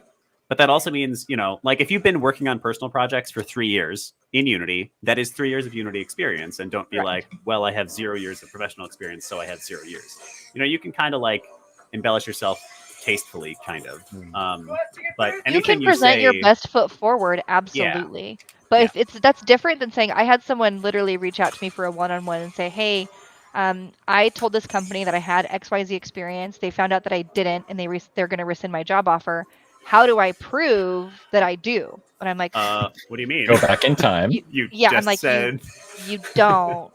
And they're like, well, they want me to do an assessment. How do I beat the assessment? And I was like, you need to learn the skills and do the assessment. Like that's honestly so kind of them to even do that. Like, there's no way to validate that like you didn't lie when you did. Yeah. So don't lie. Don't lie. How do I cover up my lie? Don't cheat on your homework. Yeah. Hey, Christina. Long time no chat. seriously, I was like, what? The one Tim said this earlier, but the big like don't do this, the big like mistake one for me is when people are ungrateful, and I'm not trying to sound like egotistical or anything like that with that statement, but like when people like I get little snide remarks now and then where it's like you never respond to my messages, or things like that, and it's like look, we have a lot going on, and I'm doing the best I can, just like you. Just be gracious. Yeah, I had someone have a go at me for not finding them a job, and I was just like, with the greatest of respect, I'm paid by studios to find them specific jobs. So if you're messaging me at a time where I'm only looking for, I don't know, network programmers, and you're a 2D spline artist, like, I'll talk to you, I'll keep your records on file, but I can only work the opportunities I have. So, right, sorry. Yeah, I'm not. Don't be entitled for sure. Yeah. Like, don't be entitled. I've definitely had people come to me and say, like, oh, well, I've been following you on LinkedIn for, like, 3 years. Why didn't you? And I'm like, okay, there are 60,000 people following me on LinkedIn. I can't, like, sorry? I don't know. Huh. Yeah. This one's, this is we have a kind fun of question? Interesting. Now I don't know if bummed out about how people are now we're all mean to sad. me. Yeah. All right, let's get off the topic. Steven, this is sort of an interesting one and maybe a little too specific, but let's try it.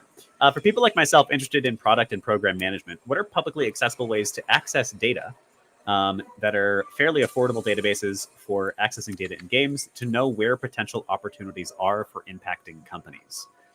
So I think this is kind of like interview prep question. Like if I'm trying to figure out how to help the company out, how do I do that in an accessible way?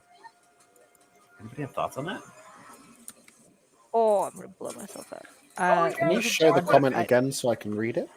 Sorry. It's very long. I think, and Steven, you can tell me if I'm misinterpreting this. I think what he's asking is basically if I'm trying to prep for an interview at a company and I want to put my best foot forward as a product or management person, how do I get enough data to be able to like intelligently talk about their, needs as a business?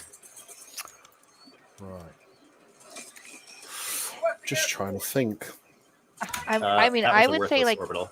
Your homework, kind of like I don't know of any like quick and easy sites to get data. I would definitely say like if you follow them on any form of like news platform, you'll kind of see like what some of their struggles are. So whether that's like Tech Tips, Tech News, Game Informer, IGN, like you'll freaking A. Wow. That sucked. We're doing better at this one than the last one. You'll kind of start to see like what their common issues are. Yeah. And that could be helpful. I wish I had like a better answer. I don't know. I'm not a program director. Yeah, I have some thoughts maybe. I do think like I think anything that isn't publicly accessible, just like kind of don't worry about it. If it isn't publicly accessible, then they're not going to expect you to know it. And it's even maybe kind of weird if you like come in with insider knowledge into an interview. One of the things that I do as a designer, which is maybe not quite as accessible for product, or maybe not quite your purview, is I love to actually interview users. If I really want a job, if I'm like really gung-ho about getting a job, I will just straight up find people who love the game that I'm about to apply for, and I'll get them on a 45-minute chat, and I'll talk with them. I'll just do a standard user interview and figure out what they love about the game, what they wish was improved about the game. And that gives me a really great foundation to be able to come in and talk. And then, of course, I lightly slip that I did some user interviews during the interview itself. Yeah, that would be people awesome. like that. Yeah. I'm going to go head south for the Streaker Nest, by the way. Okay, sweet. I'm going to die. Check. Ian asks this of me, but anybody can jump in if they have other thoughts. Ian asks, what do you consider a core team? Ian left, but just so you know. Okay. He did leave. You can still answer it, but just know he did leave. I'll do a short fire then. A core team is anybody... how could I describe it? A core team is kind of like your MVP team. If you know what an MVP is, a minimum viable product, it's the version of your game that is the smallest releasable version of your game possible. You could still publish it, you could still charge money, but it's as tiny as you can possibly make it. It's the same. That's what a core team is. It's like, who are the absolute bare essential people I need to be able to build. I don't have any weapons to shoot the it. MVP of this game. Usually that's no more than like 5 people, at least in my experience. Some people build much bigger things than I do, I guess. But that's what I would say. Oh no. Oh no, stalkers! All right. Oh, yeah. You've got to go back and get the rest of the eggs, guys, just so you know. I'm being chased by what feels like the entire army that attacked Helmsley. Here's kind of interesting one. For a narrative designer or game writer, would having a published book or audio drama be equal to launching a game on the portfolio? Ooh, that's a great question. It wouldn't be equal to an actual game, but it's a very positive indicator that your writing will have commercial success. Some really successful portfolios I've seen have taken elements of their audio drama and they've created like character biographies based on the characters in the drama. They've given dialogue examples. They've maybe extrapolated, the audio drama and gone, hey, I think this would work for a RPG game. So here's some additional parts of game writing that I've done that relates to the world set in this novel or audio drama. So you can kind of reframe it and attach it to a specific genre and kind of show comparisons there. Yeah. That's my starter for 2 whilst they shoot these little darlings. Christina or John, do you want to jump on that or generalize that answer at all? I think I cannot beat that or even meaningfully add to it without distracting or diluting it. That's a great way to put it. Oh, thank you. Yeah, I think I think to generalize it, maybe anything that isn't a game is worth less than a game, for sure. It's the game industry. But a lot of things that you might not expect do count. One of the big ones are mods, actually. Yes. If you build a really solid mod, especially with any kind of success, which for a mod, that might mean like it does really well on the mod store or it just places pretty high and a lot of people download it. Anything like that actually matters a lot because it shows that you are thinking through the same problems that you would think through if you were actually on the team. All right, what else do we have? Where are these flipping eggs? Okay. That's my question. Oh, I'm dead. Mia asks, hi. She says, hi, Christina. It's Mia sending love. Hi, Mia. As an artist, I'm often approached to do free work for game projects. How do you balance taking free work for experience and needing to ask for a pay for a living? I feel inclined to say yes for the experience because I want published game experience, but I'm often told not to by other professionals. That's a good one. Yeah, the answer is it's a tough balance. I would look at maybe other options if they can't afford to pay you. Two things. One, I mean, like if you have a standard rate and you don't do work for free. I remember I was talking with a candidate who's very prolific, who I love dearly to this day, is one of my favorite hires. He said, before you go any further in explaining the process, he said, do I have to do an art test because I don't do art for free? And I was like, damn, that's some self-respect. But again, like he's been in the industry for so long that I am like, I totally understand it. And no, I'm not going to make you do an art test. So we do see some of that. So I think that there's part of that, like when you get to a point, you will get to a point where you can say like, I'm not doing work for free. Right. Definitely look at the caliber of work. I think saying like, yeah, I can spend a couple hours making a logo for a friend is very different than I could dump 80 hours into this project. And then seeing too, like if they are producing it, if they're going to sell it on Steam or something, like can they offer you equity or residuals or something of that effect? Like there are other ways to get comp after the fact. Just have a real clear-cut contract. I'm a big contract person. I literally made Brad have a roommate contract with me for the first 4 years we lived together, including after we got married. I was like, this is our roommate contract for when we bought our house. And he was like, we are married with children. Like, do I need a roommate contract? And I was like, all right, we can finally let go of it. So have You're a like, clear... you don't, but I do. Yeah, I'm all about the contracts.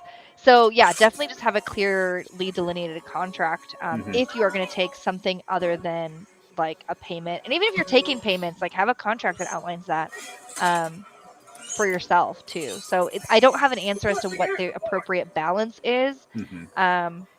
That's hard for sure, but I would just say whatever you decide, whether it's compensation or not compensated, evaluate it for you, yourself, your needs, the entirety of the project, so how long that is, what your time is worth versus what the experience and long-term payout will be.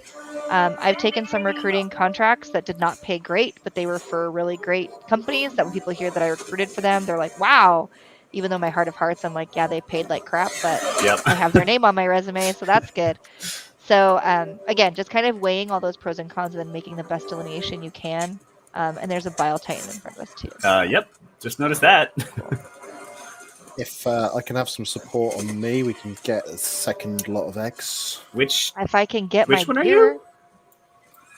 I'm Tango 1. Tango 1. Coming. Tango 1. I think it's a really good question, the like balance of free versus paid work. I think I want to call out two things from your point there, Christina. The first one is that dude that you still look back on with respect, when he said, or when they said, I don't do work for free. Listen, audience, to how much respect that instantly gives for him. Like, you don't know this person, you know nothing about them. All you've heard is this anecdotal story from Christina, and yet I almost guarantee you went like, nice, like, yeah, this person seems cool. There's a real, like, it actually generally makes people think you're a better candidate to insist on pay and to insist on high pay, actually. If you tell me you'll work for, like, very little, this is rude of me, but I think it's kind of human nature. I'll think you're probably not that good of a candidate yet. I have a counterpoint to the compensation question, but yes. Yeah. Counterpoint, like, just be fair. Like, know your market value. Don't undersell yourself. Definitely know your market value. And something I suggest everyone do, I do this for myself. Oh my God. I take the salary range and I break it into percentages. So if it's, 100 to 200, I'm like, okay, great. I break that into percentages, and I know that 50 percentile, if I'm a 50 percentile, right, employee, and I know that I can do 50% of this job really, really well, I'm mid-level, that's 150K. That's 50% percentile. So as long as you're being fair with your ask, I've definitely seen one of the largest mistakes right now with some of the younger generations is they come in asking for insane salaries. They're like, oh, I deserve 100K. And I'm like, this is your first job, and that's way outside of the market value for an associate with 0 years experience. Like, I'm not paying you $100,000 or 150 to do this job. So just be mindful that, like, you are within market value and that you've done your homework and you've really assigned yourself, right? Like, your appropriate value. So I think as long as you're being fair, like, ask for fair compensation, absolutely, but don't try to, like, hyper oversell yourself, because a lot of times if it's way outside my budget, I'm like, cool, I'm just going to move on to a candidate that's within my budget, because I can't justify that sell to a hiring manager. Right? And I have done it where I've seen people undersell themselves. One of the candidates I hired at Naughty Dog, who's still in the game space to this day, he actually was just texting me yesterday. He came in asking for a really, really, really low comp, but I knew that our base at the time was not a lot to publish it. In California now we have to publish lower salaries, but at that time we didn't. And I told him, I was like, I actually think we can ask for like $15 an hour higher than what you're asking for.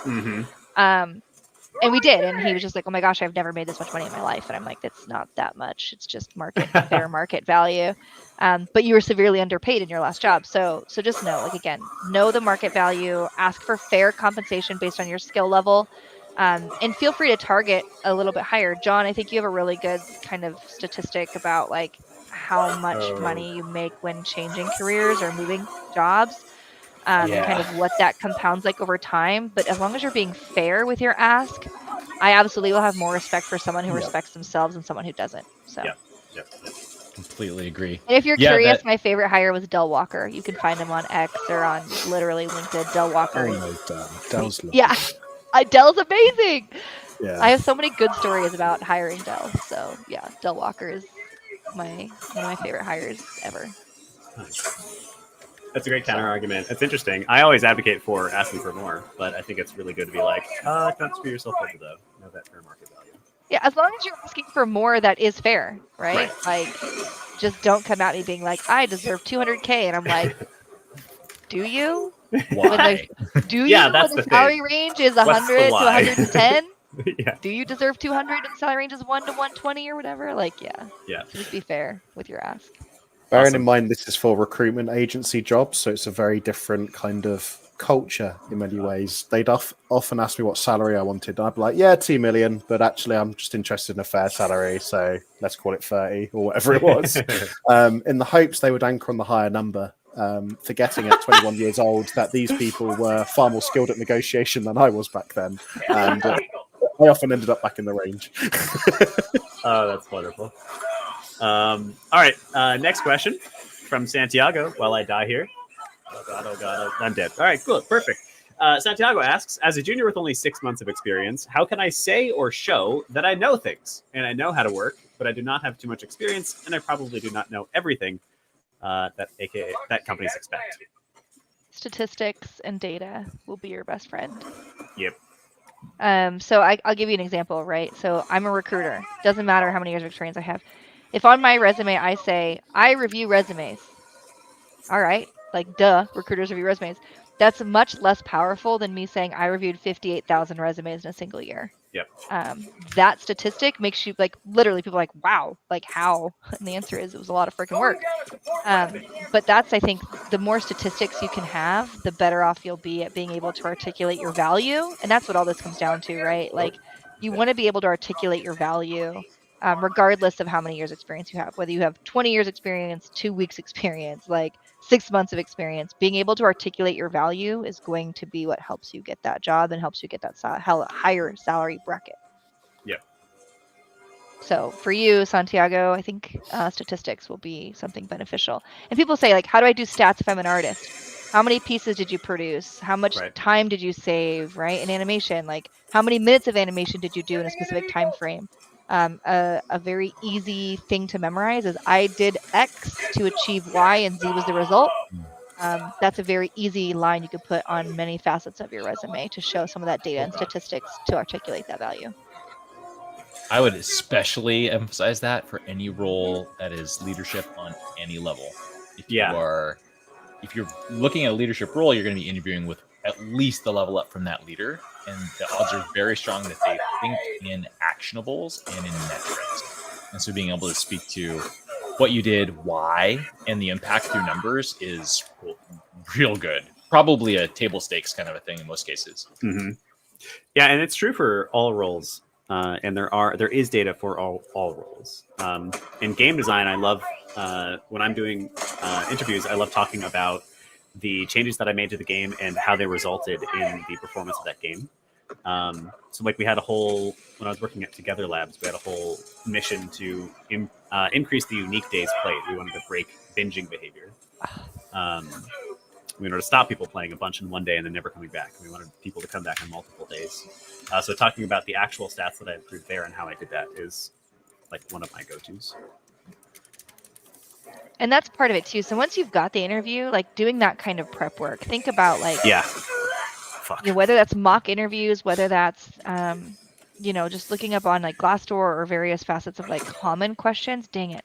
And then preparing a story for that. Something else you can do is look at the job description, take the top 5 bullet points that they have in there, like someone must be able to do X, Y, Z, and then come up with a story of how you did X, Y, Z, or an anecdote related to how you did X, Y, Z. People say, like, how do I prepare for an interview? What questions will they ask? You don't know. No one knows.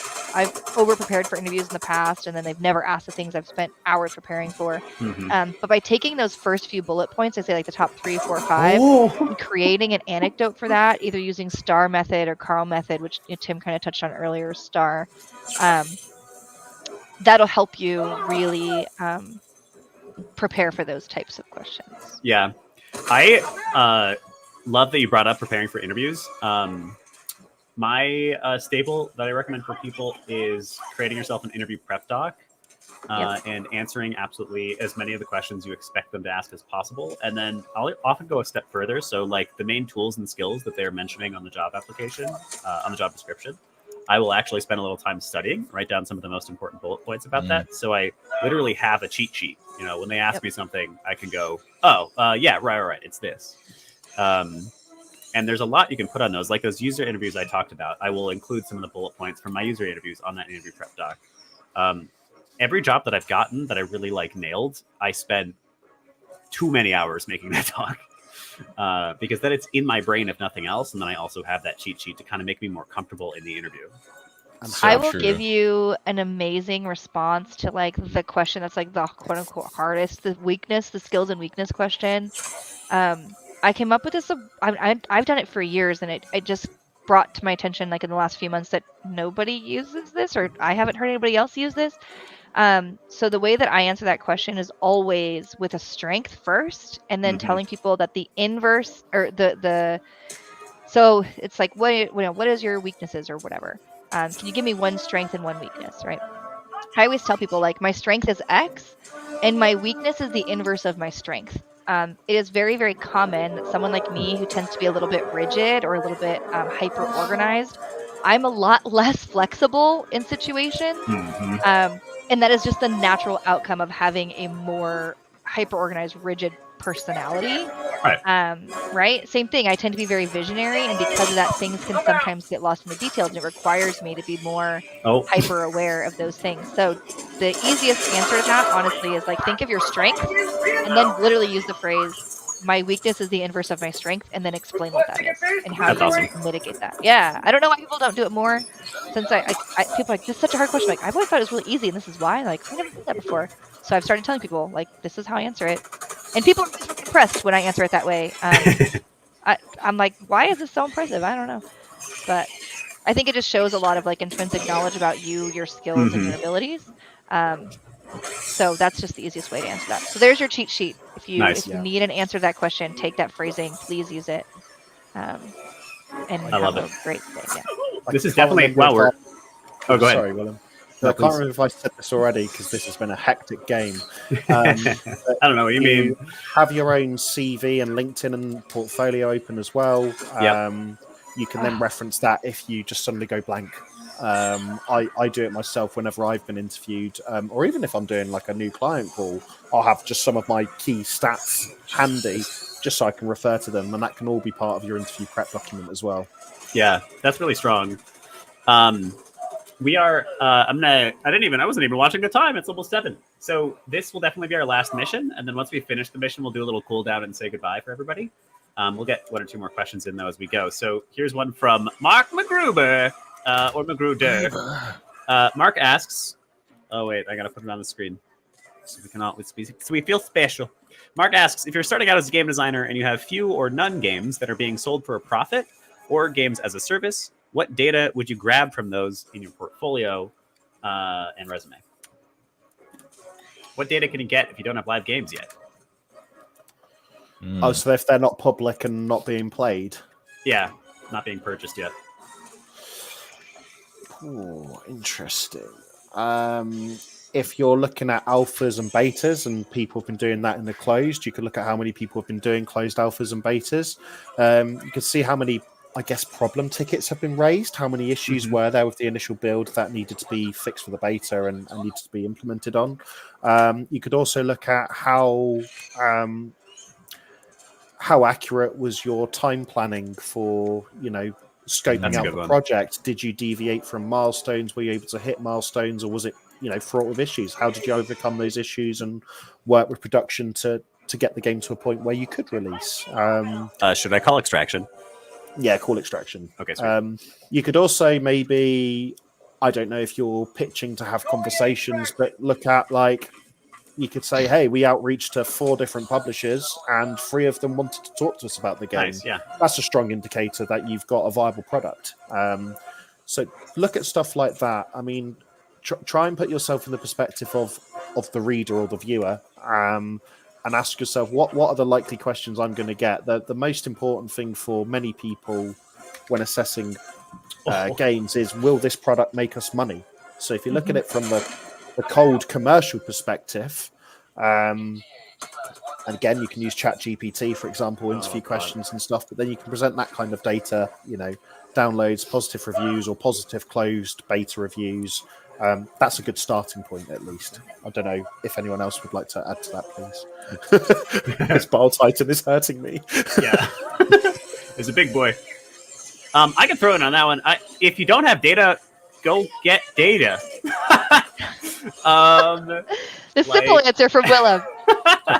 What I mean by that is, even if you don't have like a live game that thousands of people are playing, you can get it in front of 10 people and give them a survey, right? If you don't have people buying your game yet, you can ask them how much they would pay. And it's not nearly as powerful of data, but it still is data, and it's still indicative of you having a promising game. 9 out of 10 people told us they'd pay $20 for this. Definitely not as effective as we made $10 million, but also more effective than nothing. But don't make stuff up. Yeah, don't make stuff up though. Yeah, when I say don't go get data, I don't mean make it up. Awesome. Any other Get thoughts from actual Christina or data. John on that? Yeah, get actual data. No, I mean the joke about like get data. Yeah. I would say here's the thing. Seriously? It might be that like, oh, that data doesn't matter. Well, the fact that you're able to speak through and you're demonstrating that you think about data matters, and it really matters. So, yeah, I would say find data where you can. If you don't have any, maybe even create opportunities to speak to it by creating a measurable that is real. Oh god. Oh god. Yes. Willem's loving this advice. Sorry. I don't know what you said, honestly. Level. I'm gonna make it, baby. Boom. Oh, Don't get on the ship yet, because I need to. Are you on? Oh god. No, I'm doing it. I'm doing it. Are you here? Don't get on the I'm here. boat. No, I gotta here, respawn. let's go. 30 seconds. 30 seconds. Oh, All right. but it's better to get out, right? Big finish. Big finish. 30 seconds. We've then completed Tim the and I mission can join. anyway. Oh god. Oh god. Okay. All right. Yeah. Yeah. Fine. Just extract. It's fine. It's fine. Fine. You Have a don't need to drink be on for the me boat. It's on my fine. shit. Whatever. Whatever. I'm getting off then. Bye, Felicia. You've got 15 seconds to get on the ship, John. You can do it. Yeah. Oh, no. Oh, he's I'm done. in the Oh, thank God. There's a few Bile Titans there. Oh no. Wow. Woo. Amazing. We completed the hell dive though. We How's did. that? We completed a How's hell dive. That sweet, sweet XP. I swear that was easier than the last one. I guess that's because bots. Yes. Yeah, the Wow, robots this are is hard. The terrible. bugs can't shoot back. Amazing. Oh, Oh, we what do got you all the know? optionals. Hey, we're so good at this game, guys. What do you know? Imagine if we were fully focused on it. I was fully Imagine focused if we the whole were- That time. was pretty focused. Why did we do the Question. best in our hell dive mission out of any of the other Ugh. missions? We wanted to end on a high. Yeah, One up. Yeah. I guess we're just freaking sweet. I guess we're dope. Freaking sweet. Strong Napoleon Dynamite. All right, so it's about time for us to end the stream, but we got a little bit more to say. So what we're going to do is each person in the room, we're going to go one at a time. I'll call you out. I would love for you to give any final thoughts, and then if you wish, you can plug any stuff. Why don't we start with John? Let's go bottom to top. All right. Well, let's see. What do I know? I know Put the that helmet you should back go on. to gamesforlove.org. Gotta stay safe. Right? Yeah. Stay safe out there. It's dangerous. Don't go alone. Go to gamesforlove.org if you'd like to get involved with volunteering to help put video games in children's hospitals. We are always looking for volunteers and are always excited to help the kids however we can. And it's a crazy time out there. It is always a crazy time for one reason or another, but right now it's particularly wild.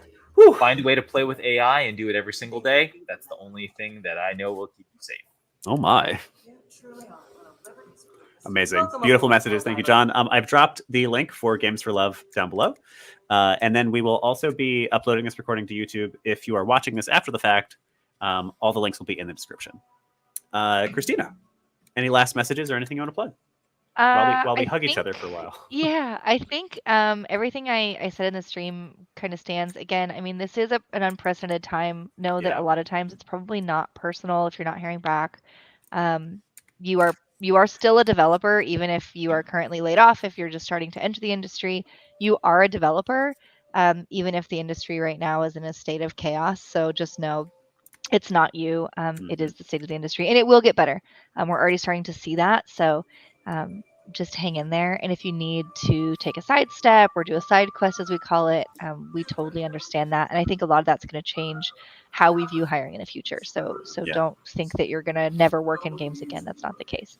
That would be that. Things to plug. I am the founder of Moms in Gaming. So if you are a mom, if you know a mom, if you have a mom on your team, have them join our community, join our Discord.